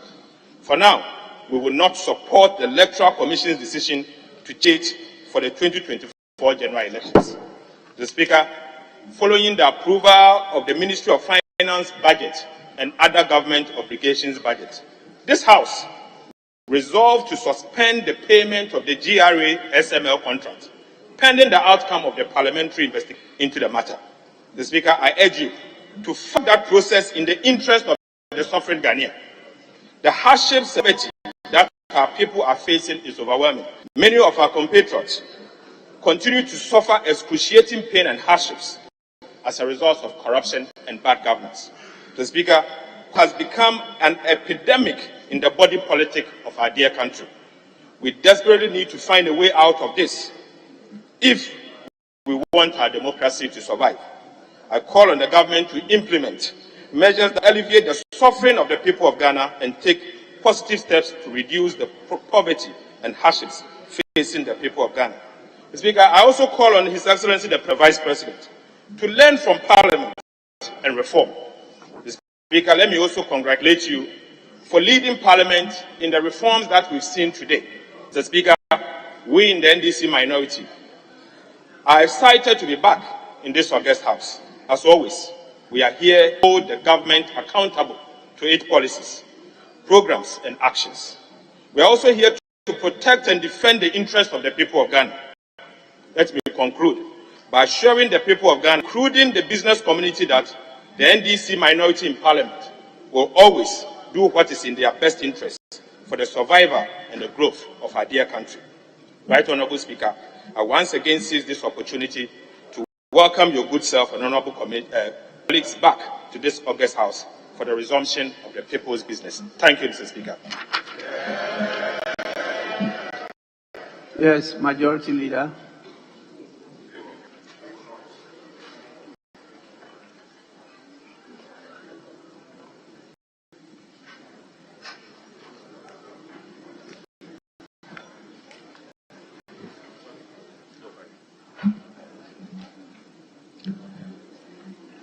Right Honourable Speaker, permit me to also welcome honourable members of Parliament, colleague members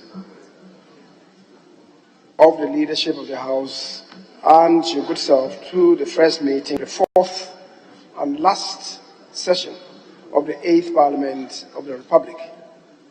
The Speaker, although the general is that the recess period offers an opportunity for honourable members of Parliament to rest, that is not entirely the case. Indeed, recess is only a break from plenary business, but not from the duty at various constituencies. As representatives of the people, honourable members visit their constituencies to engage and interact with their constituents. The recent recess, which commenced almost on the eve of Christmas, afforded honourable members an opportunity to celebrate the Yuletide with their various constituents and loved ones. Committees of Parliament, meanwhile, seized the opportunity to carry out outstanding referrals and other businesses. For instance, the Public Accounts Committee, during the recess, scheduled meetings to consider the Auditor General's report on ministries, departments, and agencies for the 2022 financial year. Such calls to duty, Mr. Speaker, and service underscore the hectic schedule and responsibility on the people's representatives. Mr. Speaker, it is my fervent hope that, notwithstanding these huge responsibilities, colleagues were able to take some time off their tight schedules to rest and get refreshed for the arduous charges that we have to keep during this maiden meeting of the fourth session. There's no gainsaying that this meeting will be very challenging, given the calendar for the meeting, which may include some bills on agreements during the third session before the House went on adjournment sine die.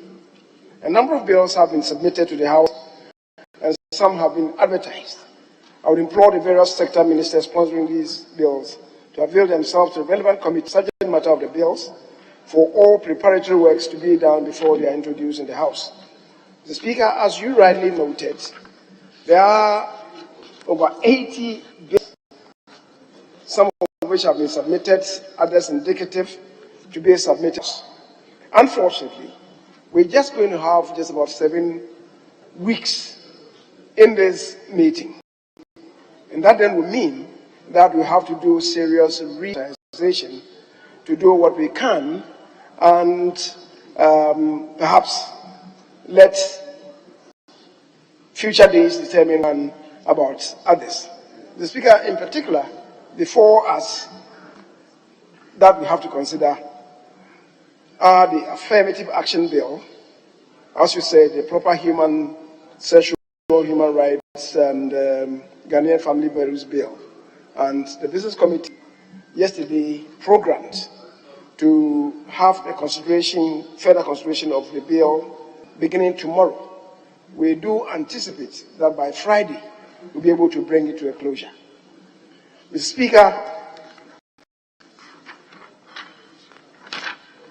the other bills that we may need to consider include the Ghana Boundaries Commission Bill, given what is happening on our borders, the Ghana Hydropower Authority Bill, which is the merger of the hydropower state authorities that the Speaker referred to, Nkobui, Kosombo, and Pong, to roll them out into one authority.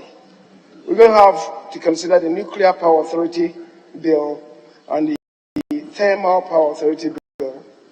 The Speaker, we also have to deal with the Presidential Transition Amendment Bill and also the Parliamentary Transition Bill that we are referring to in bill. We may have to deal with all these. The regions of Ghana, Speaker, there used to be 10 regions. Today we have 16 regions. We have to have a legal framework for this. So we need to have the regions of Ghana, 16 regions in one country. The Vassals Development and Manufacturing Bill, the Anti-Doping Bill. The Speaker, the Anti-Doping Bill is a prerequisite to our holding the Pan-African Games. So we need to act with speed on those ones. Mr. Speaker, as I said, we're going to have just about 7 weeks during this meeting. It's not going to be possible to deal with all 82 bills that we have before, and some of them indicated to us that they'll be coming. I believe that realistically we'll be able to with maybe a maximum of 2 or in a week, given depending on the volume of the bill.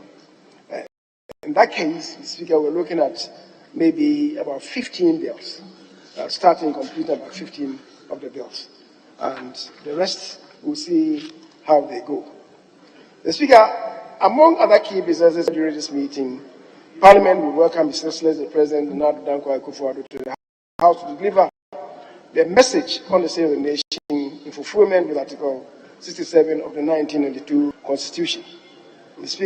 Speaker, subject to the discussions that we have had, we propose to receive the President on the 27th of this month, 27th of February, for him to come and deliver the message on the state of the nation. Speaker, the recovery of the economy was much felt during the Christmas holiday when Ghanaians came out in their numbers to celebrate the holiday with optimism and assurances of a robust economy.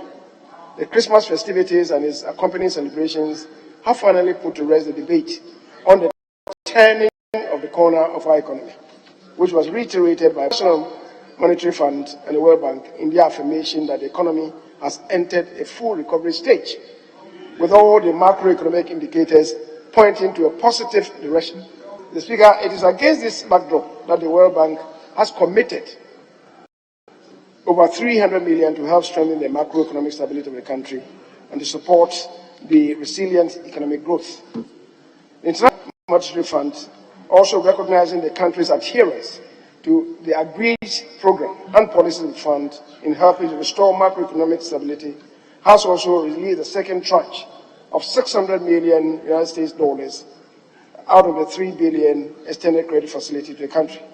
All these are clear indications of the trust and confidence that the international community, led by the key stakeholders in the global financial environment, have reposed in the managers of the country's economy. The Speaker, the people of this country enjoyed good Christmas festivities in spite of the initial apprehensions. We need to consolidate the economic gains and ensure that businesses and livelihoods receive major boosts. To this, I am optimistic that honourable members of this August House, in particular our friends on the other side of the political spectrum, will play their part in partnering government to bring hope and prosperity to the people. Speaker, by some happenstance, this first meeting, commencing today, Tuesday, February 6, 2024, and programmed to end not later than Friday, 2nd, 2024, which is the last Friday preceding Good Friday, which this year, March 29th, shall span only 7 weeks. We have a tall order of business, including, as you have said, over 80 bills. The House, assisted by various ministers, shall have to do a reprioritization of the agenda submitted. I believe for all practical reasons that we cannot handle more than 15 bills at this meeting, the highlight of which shall be the presentation to the House by His Excellency the President of his message on the state of the nation. The Speaker, my party, the New Patriotic Party, conducted its internal parliamentary primaries for the constituencies with sitting members of Parliament on 27 January 2024, having conducted those of the own constituencies earlier in December 2023. As is usual, in a contest such as the just ended parliamentary primaries, there were many surprises. Also, Mr. Speaker, some senior colleagues, some in leadership, my humble self, decided not to contest again and would accordingly bow out of the House many years of service to pave way for fresh blood into the House. Mr. Speaker, to put this development in proper context, the National Democratic Congress during parliamentary primaries saw 17 incumbent members of the 8th Parliament not being successful in their applications to contest their seats again. 5 of the NDC members elected not to contest. That brings the number of NDC members who at this stage will not be part of the next Parliament to 20. In the just ended primaries of the NPP, 28 incumbent members were unsuccessful in their bid elected as parliamentary candidates. 18 MPP MPs elected not to contest to continue post-January 7, 2025. The number of exiting MPP members, therefore, stands at 46. That means that ab initio, 68 MPs are not going to be part of the next Parliament. This figure does not include casualties of continuing members of Parliament that the House may suffer in the 2024 general elections. The Speaker, much more importantly, with the statistics above, in addition to the number of MPs like myself who have decided not to contest and bow out voluntarily, the House will be losing a good number of very experienced members in the next Parliament. The Speaker, as I've always maintained, the process and procedures employed by the political parties in the selection of parliamentary candidates affect the efficiency and effectiveness of Parliament in the conduct of its business. Ultimately, it impacts the government and the growth of democracy in the country at large. Mr. Speaker, it is unfortunate to relate that Ghana's Parliament now is in the league of only 3 parliaments in the world which have the highest attrition rates globally. And this is not helping the growth and development of our democracy. We bring in new members of Parliament to this August House, spend resources to train and build their capacities. They spend considerable periods of time learning the rules, the conduct of business, as well as the practices and conventions governing this House. only for them to lose their seats at the end of their first term, or averagely at the end of the second term. Mr. Speaker, this vicious cycle, unfortunately, may continue. Nothing is done about it now. I've often made appeals to the two leading political parties in the country, the New Patriotic Party, which is my own party, and the National Congress, to introspect on their constitutions and address the process of selecting parliamentary candidates with a view to addressing the attrition rate of our parliament. Mr. Speaker, there is no democracy anywhere in the world which is not guided and guarded. Democracy is not an all-comers game anywhere in the established democracies. Mr. Speaker, we need to take firm decisions as a people so that the legislative arm of government will have well-resourced, experienced legislators to ensure the efficient and effective management in such a manner that the country and the citizens shall experience continuous and sustainable growth in their lives. Mr. Speaker, there is also the issue of monetization of our national politics. I keep saying that there's no politician who is a Father Christmas, and maybe in order not to agitate my colleague, the Honorable Adjosafo, I should quickly add that there's no politician who is a Mother Christmas. The Speaker, if politicians and the citizenry continue to engage in this practice, we shall all stand to reap the negative effect. The seeds of corruption are sown at the base level of our political activities. I have consistently called for the need for our politicians to come together to address this negative canker, which is breeding corruption and eating at the roots of our democracy.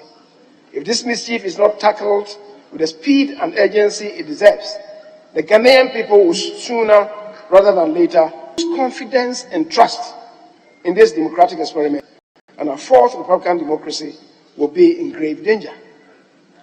The happenings in the sub-region is a clarion call for us as political leaders to do away with actions and inactions that threaten the stability and growth of our democracy, of which monetization of our electoral processes is at the top of the list.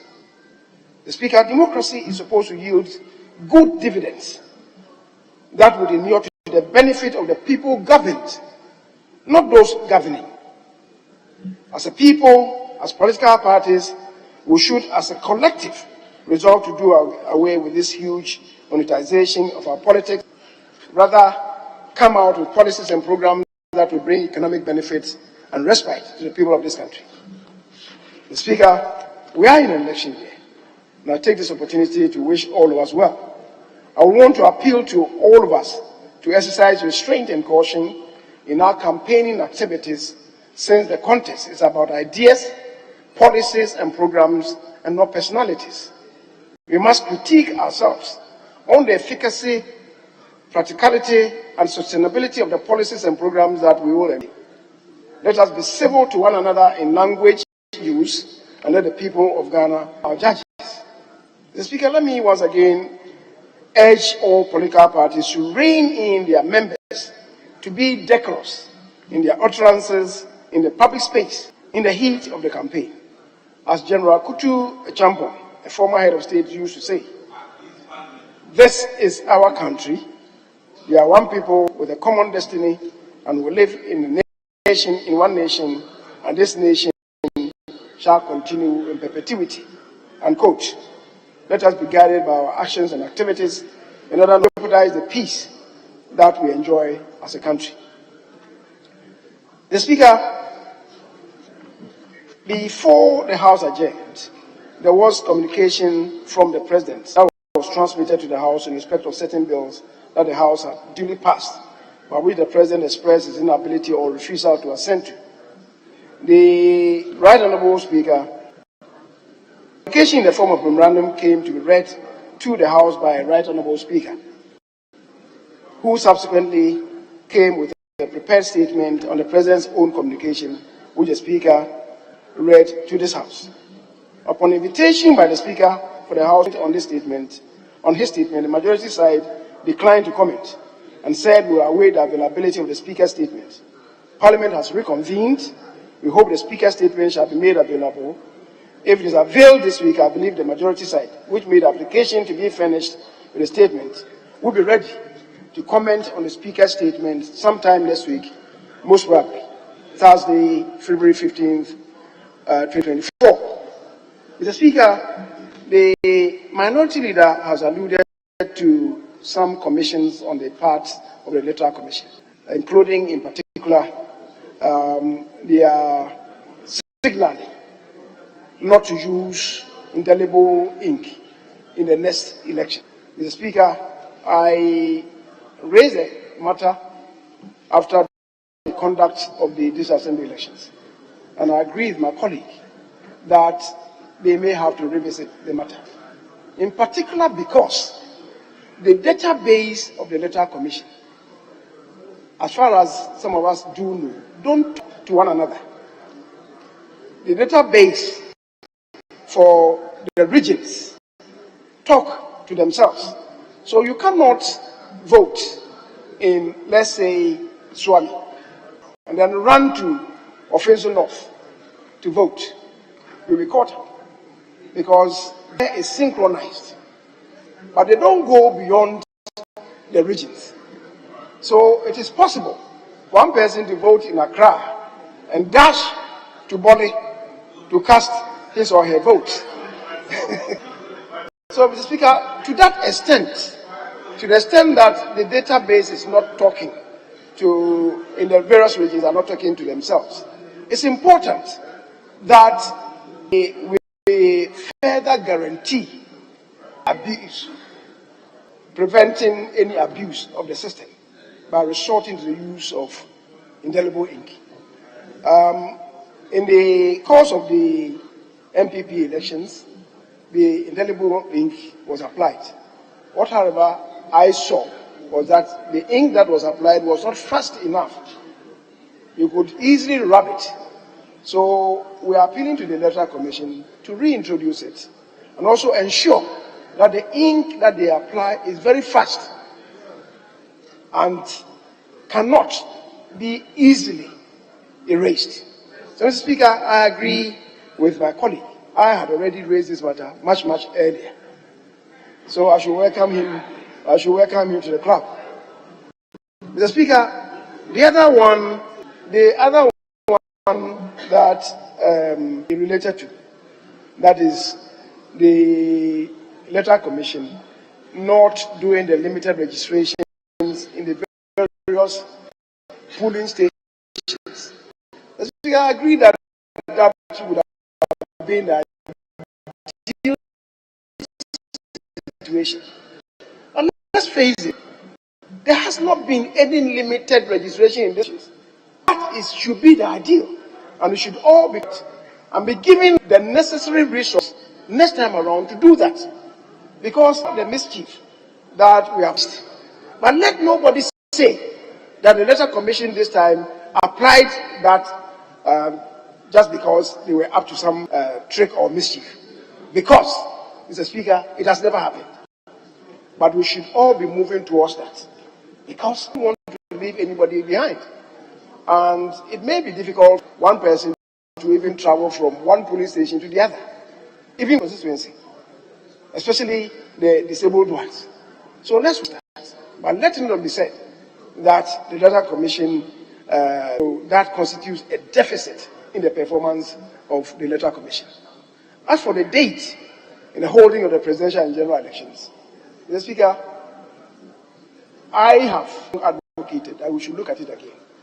We should look at what happened in 2008 when time had to decide. We had 3 elections, the runoff and after the runoff. When we finished, Mr. Speaker, we were left with barely 2 days for the handing over to take place. And transitional arrest could not be fully implemented.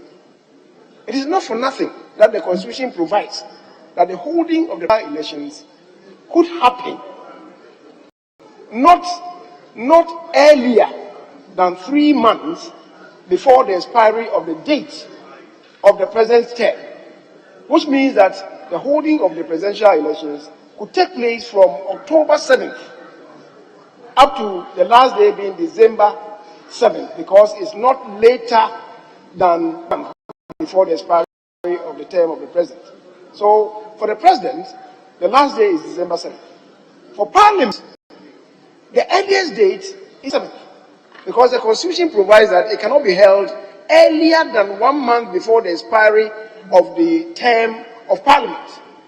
So the only date of congruence is December 7th. That is why the elections hold on December 7th.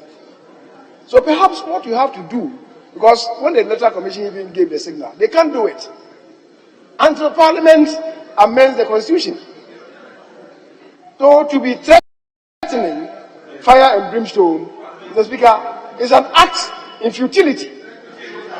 In any event, Mr. Speaker, the first time this came to be introduced in this House was 2012, Afrejan's time.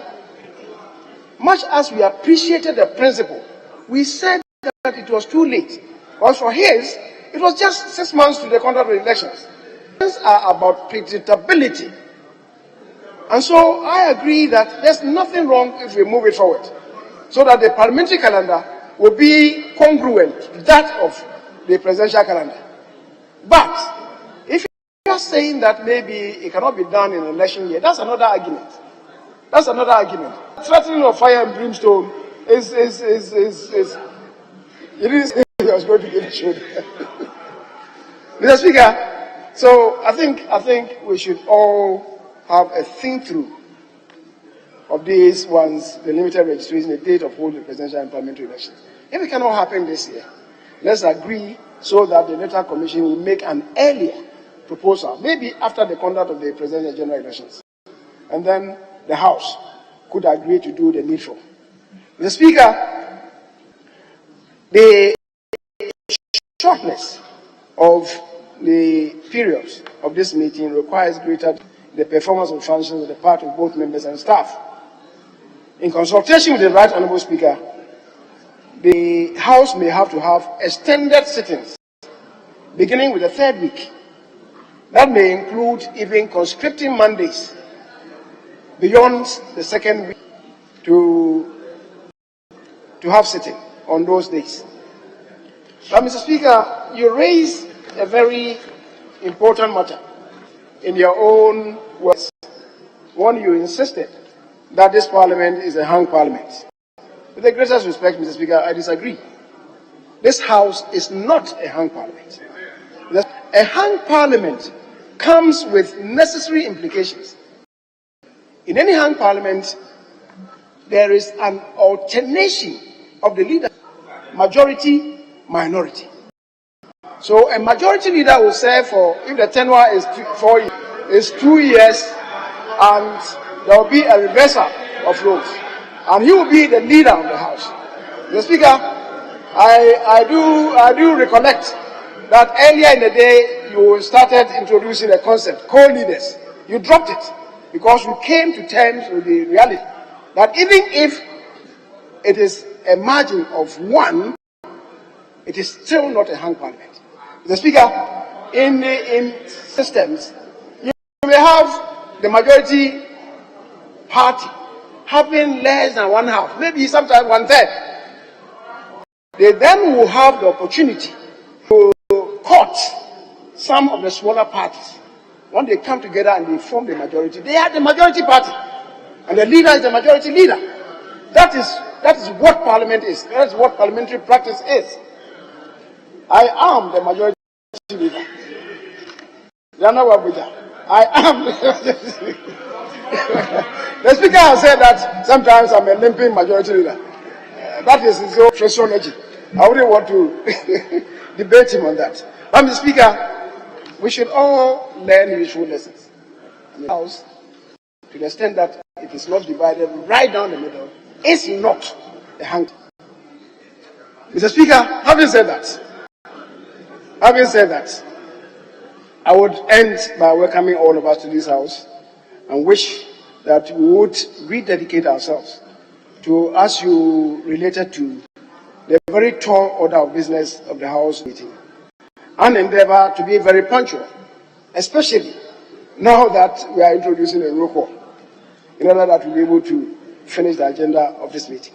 Mr. Speaker, I thank you very much for the opportunity.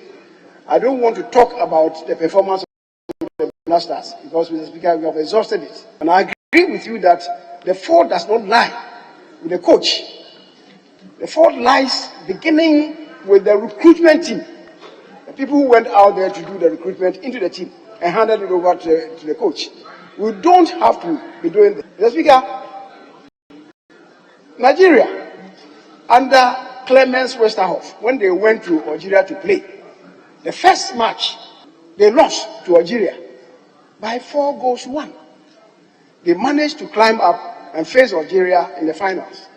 Westerhoff was not sacked, was asked to continue. And when he did, he took them to the World Cup. Under Westerhoff, they registered their best performance at the World Cup. Mr. Speaker, we should be careful. I believe Houghton is one of our best. We should have allowed him to stay and allowed him a freer hand in the Blasters. There are many people in the Blasters who have seen their best playing days. Let's have the boldness to tell them, you have done your best. Step, let more youthful, energetic people come in. Mr. Speaker, Mr. Speaker, my colleague is telling you to go on, but you have said a lot about the Blasters yourself. I think as a nation, we should take a cue and move on and let the Blasters also remember. Look at what's happening to the Elephants in Côte d'Ivoire. They have been drubbed 4-1 or 4-0 by Guinea-Bissau. 4-0. But now, see, they are climbing, perhaps they may even find themselves in the finals. And if they get into the finals, the Elephants of La Côte d'Ivoire.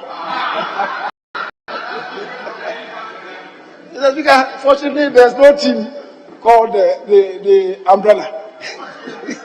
In the whole world, there's no team called the Umbrella. Mr. Speaker, on a much more serious note, let us urge them to be very patriotic when they come to represent Ghana. The Speaker, I've been a bit loquacious. I've been tempted to do so. But I don't want to say that I've been tempted to do so by your saintly self, Mr. Speaker. Mr. Speaker, let me thank you and pray my colleagues that from now on we should be much more diligent than we have been before. I thank you, Mr. Speaker, for the opportunity granted.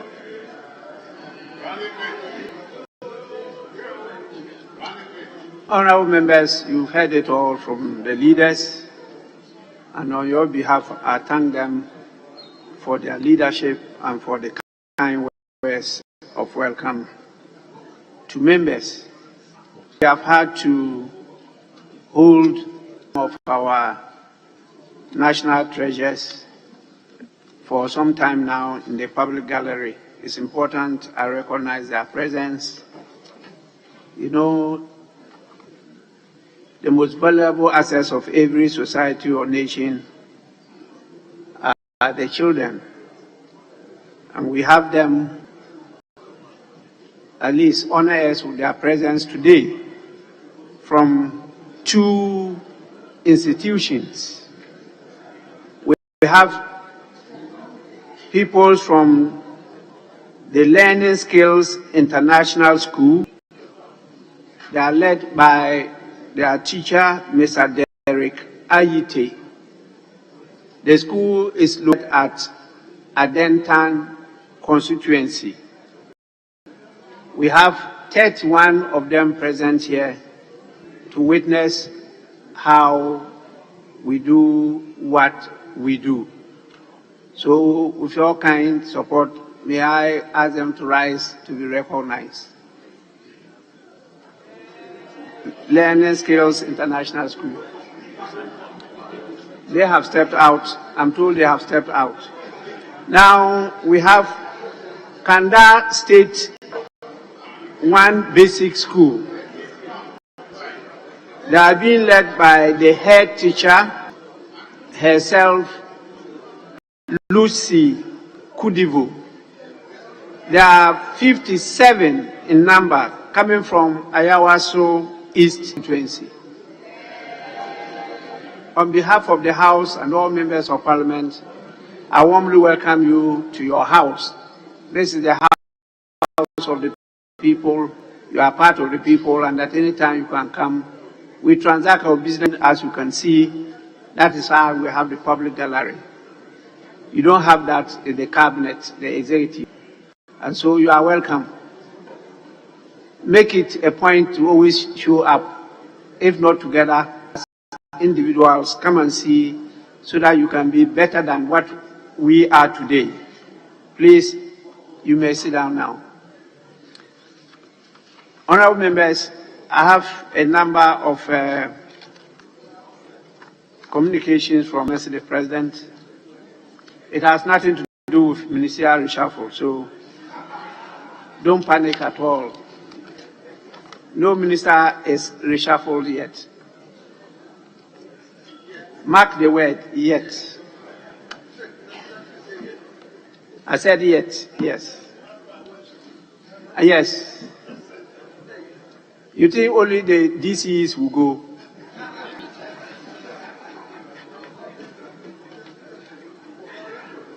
Some of you will follow.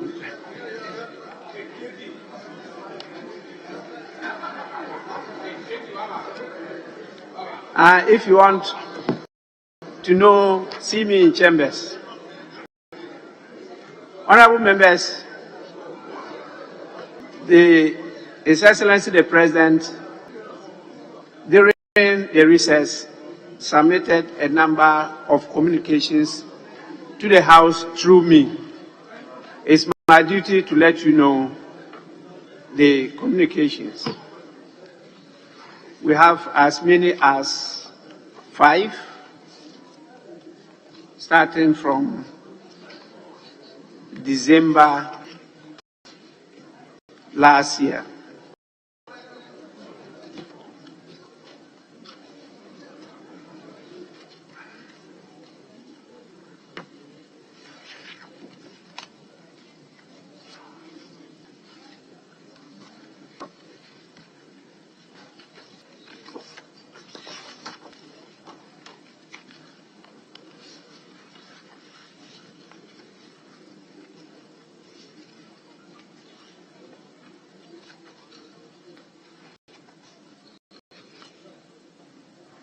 We have a communication dated 22nd December 2023.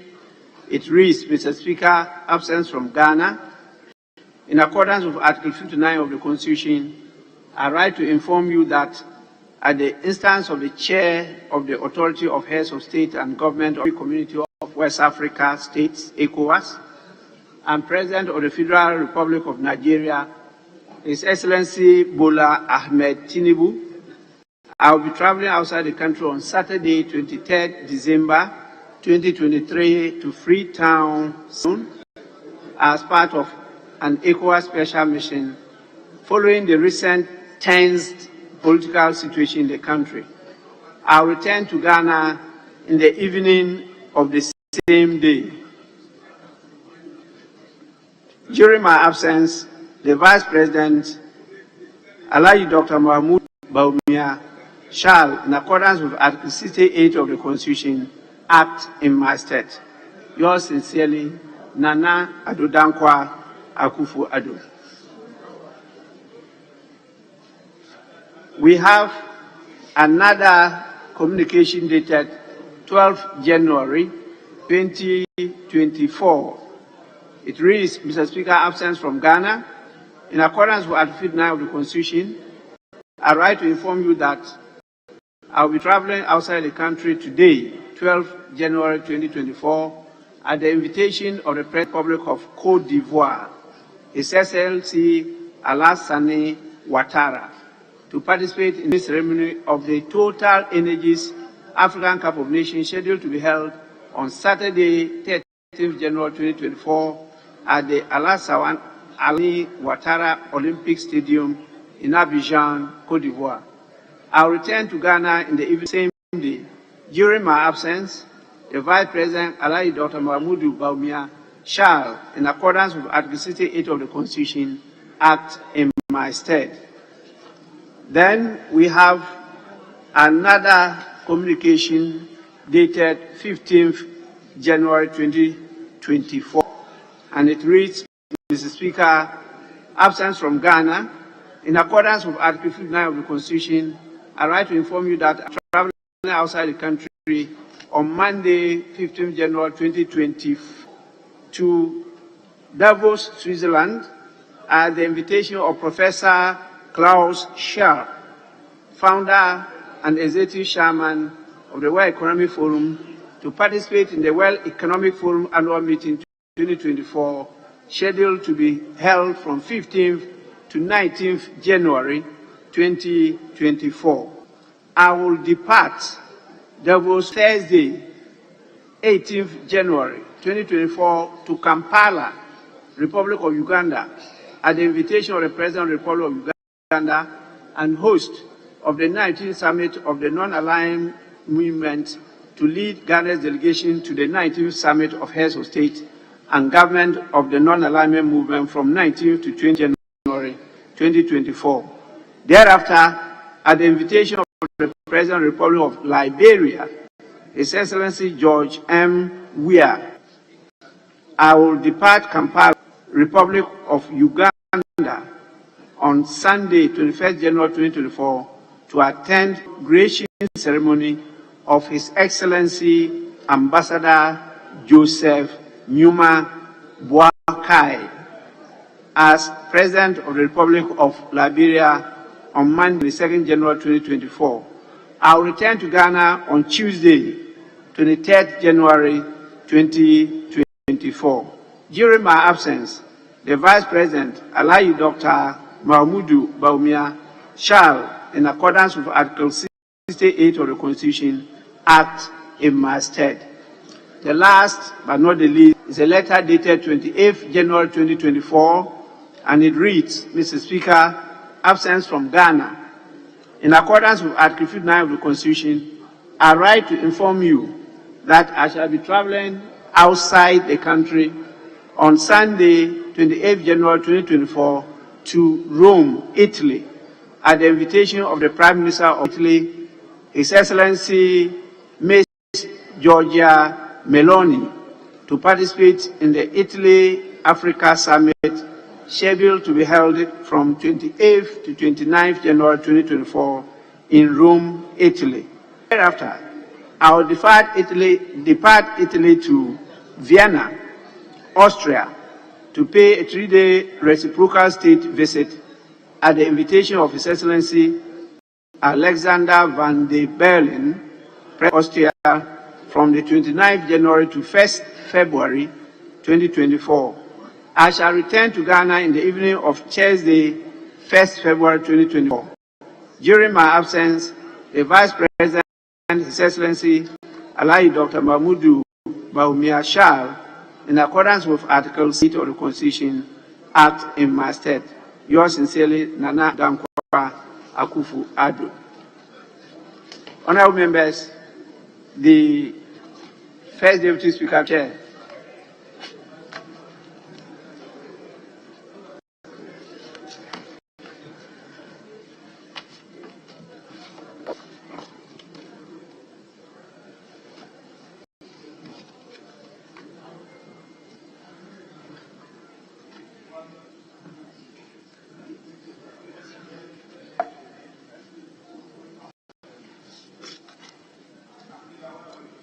We now move on to item 6 on the order paper, correction of votes and proceedings and official report. Page 1, starting with votes and proceedings of Friday 22nd and Saturday 23rd December 2023. Page 1.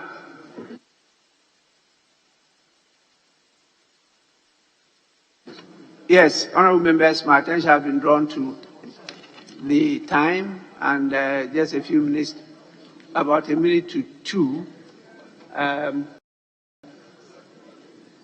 The nature of business before us, we will have the sitting beyond the normal prescribed hours. So sitting will be extended.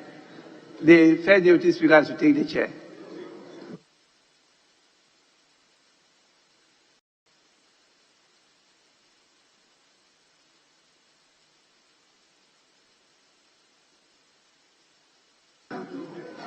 Yes, honorable members, please, I was misled. Our standing orders now, Order 55, doesn't give a time limit. Order. So, Order 5. Order 55.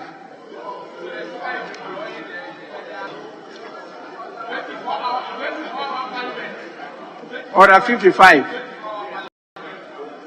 Order 55, commencement and adjournment of sitting. 55(1), a sitting of the House is duly constituted when it is presided over by the Speaker, a Deputy Speaker, or a member presiding. 55(2), the House shall sit on Tuesday, Wednesday, Thursday, and Friday, except that whenever appropriate, the House may sit on any other day. 55(3), a sitting of the House shall ordinarily be for 5 hours. And for despite Rule 3, the Speaker may direct that a sitting be held outside the prescribed period having regard to the state of business of the House. So now it's not 2, it's 5 hours. After the 5-hour sitting, is discretion. And I will often exercise discretion favorably. I will often. So that you can do more work here. Please, First Deputy Speaker, kindly take the chair.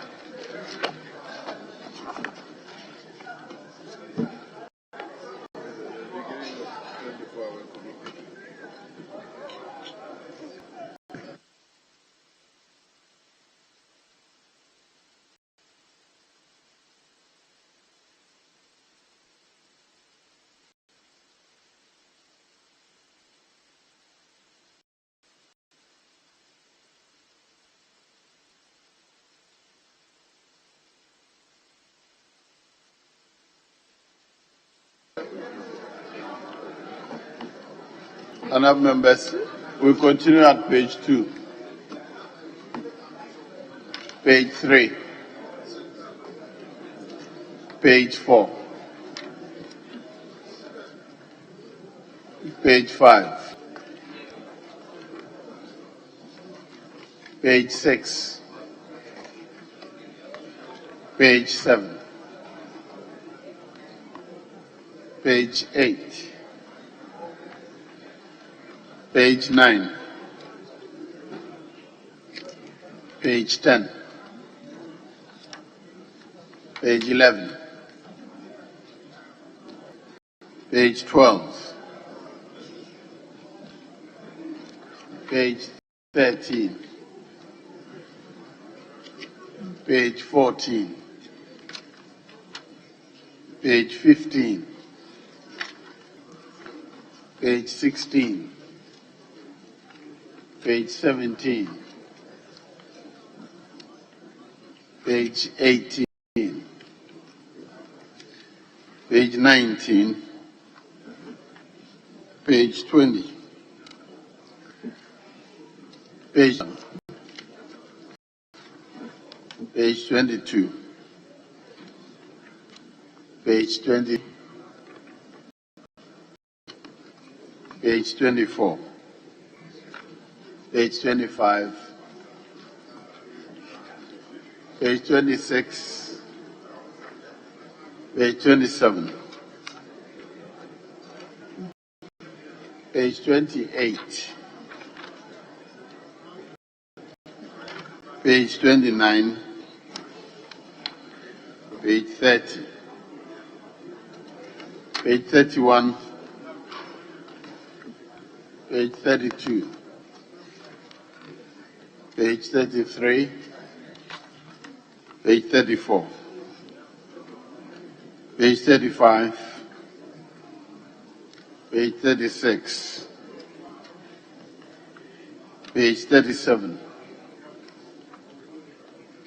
page 38,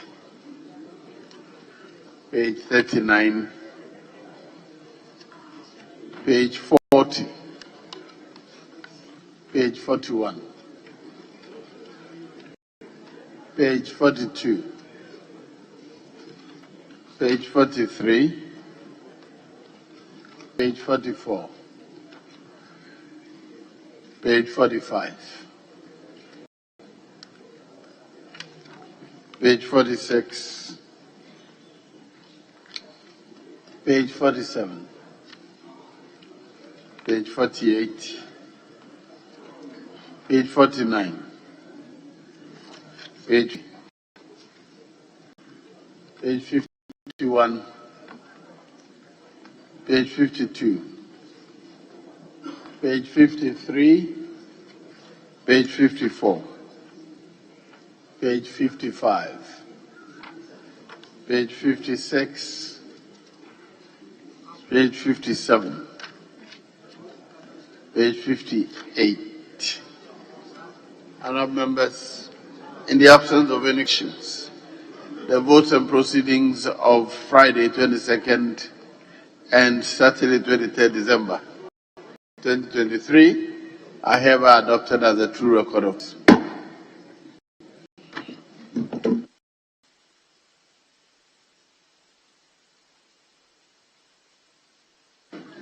And I have one official report. The official report of Monday, November 17th, 2023. Any corrections? Any corrections of the official report? In the absence of any corrections, the official report of Friday, 17th November 2023 is hereby adopted as a true record of proceedings.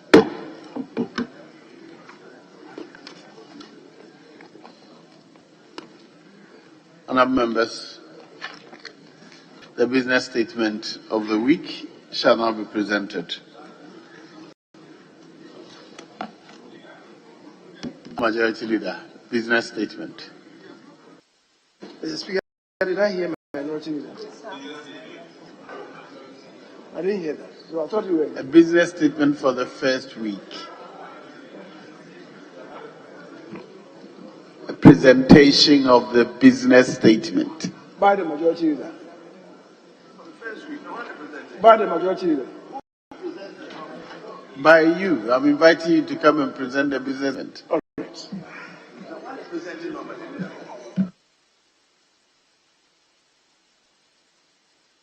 Did I say minority leader?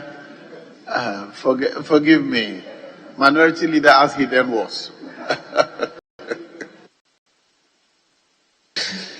Mr. Speaker, the Business Committee met yesterday, Monday, February 2024, and arranged business of the House for the first weekend on Friday, 9 February 2024. Mr. Speaker, the committee accordingly submits its report as follows. The Speaker may read any information available to the House. The Speaker, given that the Business Committee met only yesterday to program business for this week, it was almost impractical for members to be scheduled to respond to questions on such short notice. So, Minister of State will be scheduled in subsequent weeks to respond to questions as relating to public affairs with which they are officially connected. The Speaker, Person 91 sub 2, Minister of State may be permitted to make statements on government policy. You may also admit statements made in the House by members in accordance with Order 93. The Speaker, bills may be presented to the House for the first reading in accordance with Order 159. However, those of urgent nature may be taken through the various stages in one day in accordance with Order 160. Pursuant to Order 97, papers may be laid during the week and reports from committees may also be presented to the House for consideration.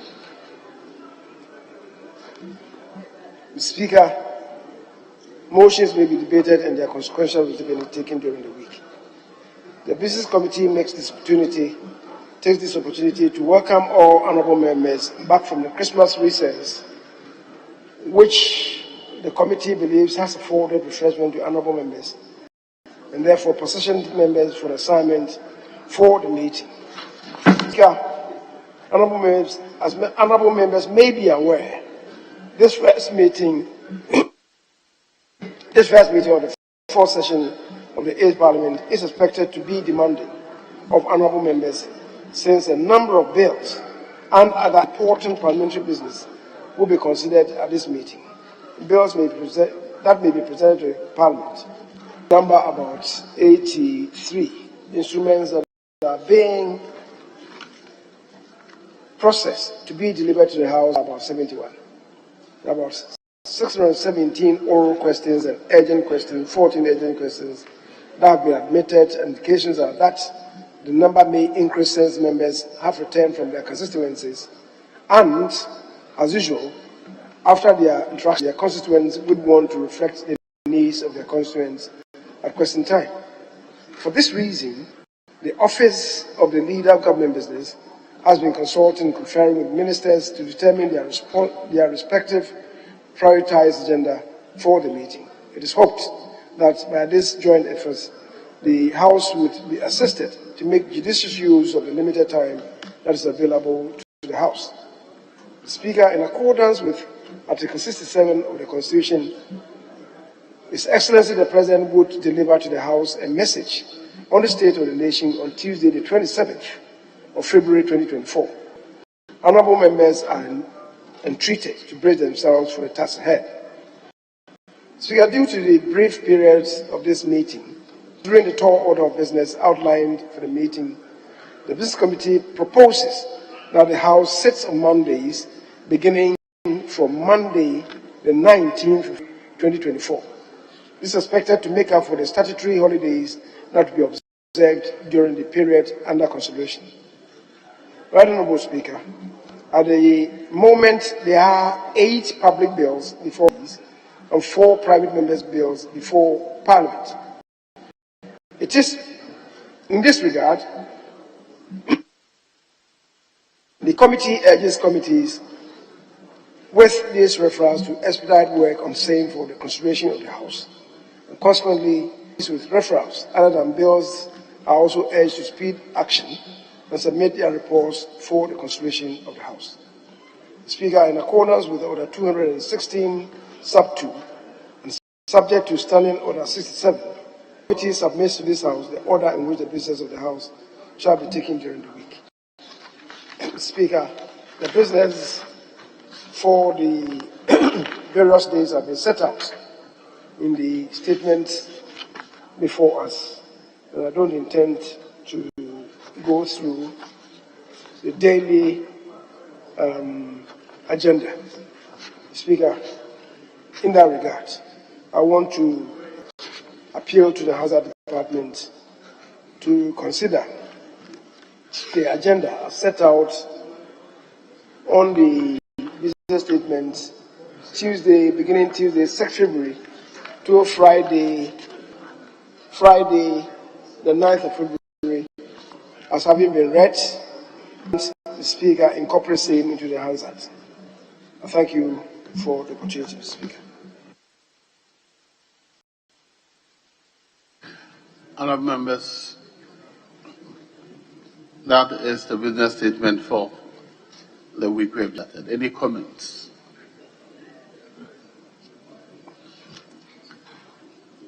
As an honourable member for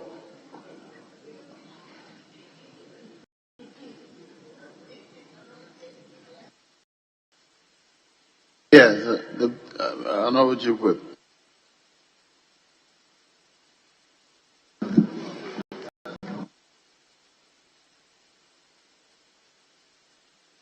Yes, Chief Whip, I give you the floor.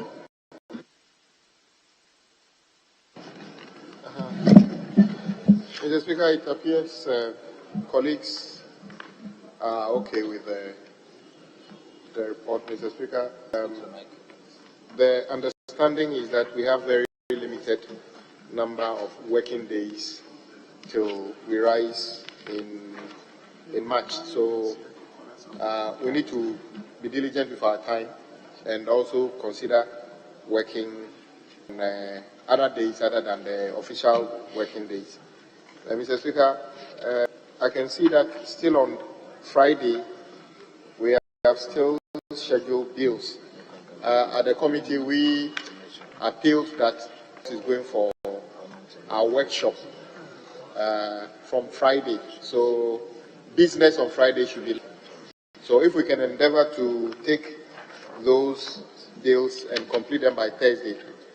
So on Friday we just lay papers, and so that we can close our colleagues to start proceeding to the venue of our caucus workshop. That will be very helpful. Mr. Speaker, those are the only few comments I have about this. Okay.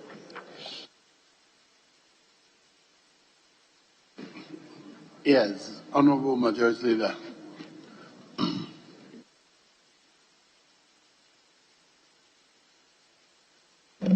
Speaker, I've taken notice of the appeal that the minority chief has made.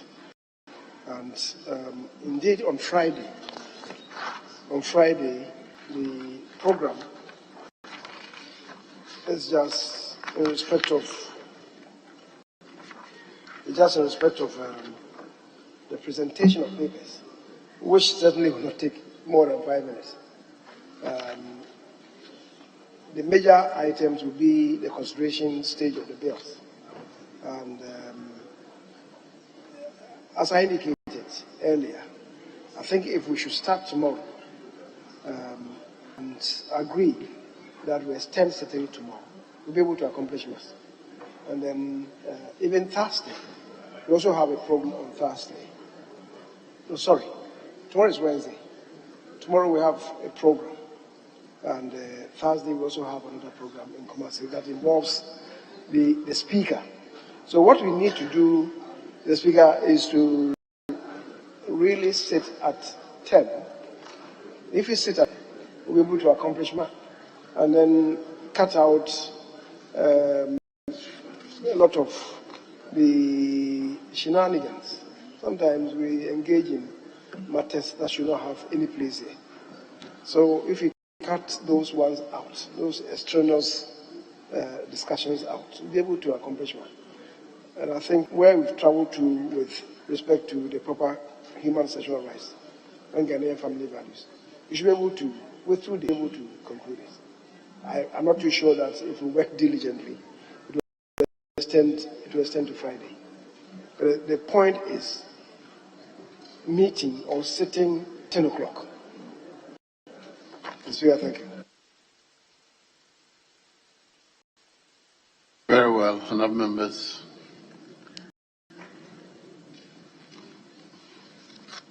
The business statement as presented is hereby adopted.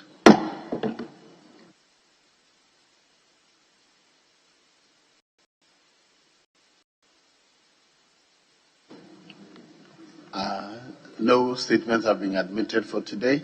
So I'll move on to public business. At the commencement of public business, presentation of papers. Honourable Majority.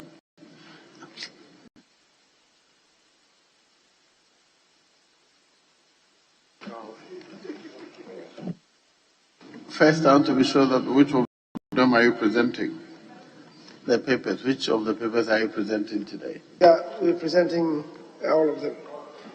9, Roman number 1, Roman number 2, Roman number 3. All of them. You can do them together, can't you? So 9. I, and I. Report of the Auditor General on the statement of foreign exchange receipts and payments of the Bank of Ghana for the half year ended 30th June 2023. Performance audit report of the Auditor General on the management of Ghana school feeding program. Semi-annual report of the Public Interest and Accountability Committee on the management and use of petroleum revenues for the period January to June 2023.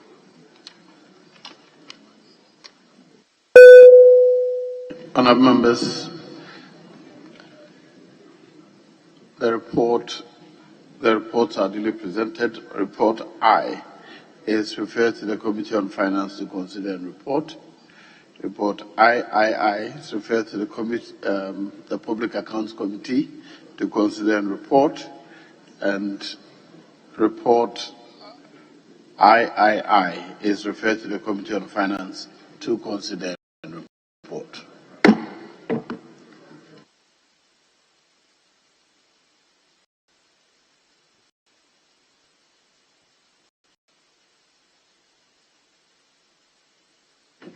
Honourable members, I'm varying the referral.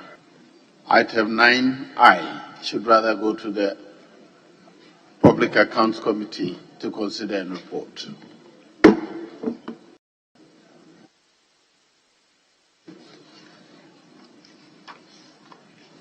Item 10. Yes, Leader, are we going to do item 10? Speaker, first I wanted to suggest that the referral in respect of 9 Roman number 3, if you could let the leadership of on energy join up with that, so no questions will be outstanding. Finance Committee. The leadership of which committee? I didn't hear that. Energy. Committee on energy. That's the leadership. Yes, minority bench. Mr. Speaker, I agree. Very well. Honourable members, I direct that the leadership of the Committee on Energy join the Public Accounts Committee to consider and report the statement III. Speaker, for the Chartered Institute of Research and Insolvency Practitioners, Indiana Bill, we would defer neither the Attorney General nor his representative is here with us. And the chairman of the committee is also not here. So we'll defer that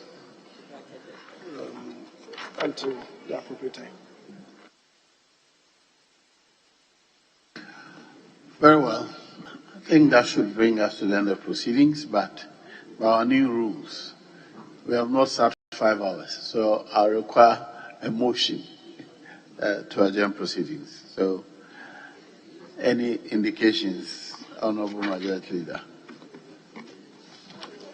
Speaker, we have sat for just about 3 hours, so there's ample space to conduct business. But we are finished with the business of the day, so I will beg to move that this House do now take an adjournment until 10 o'clock tomorrow. I so move. Yes, any second. Mr. Speaker, I second the motion. Honourable members, the motion for adjournment has been moved and seconded. All in favour of the say aye. All against say no. The ayes have it. The House is accordingly adjourned till Wednesday, 7 February 2024 at 10 o'clock in the forenoon.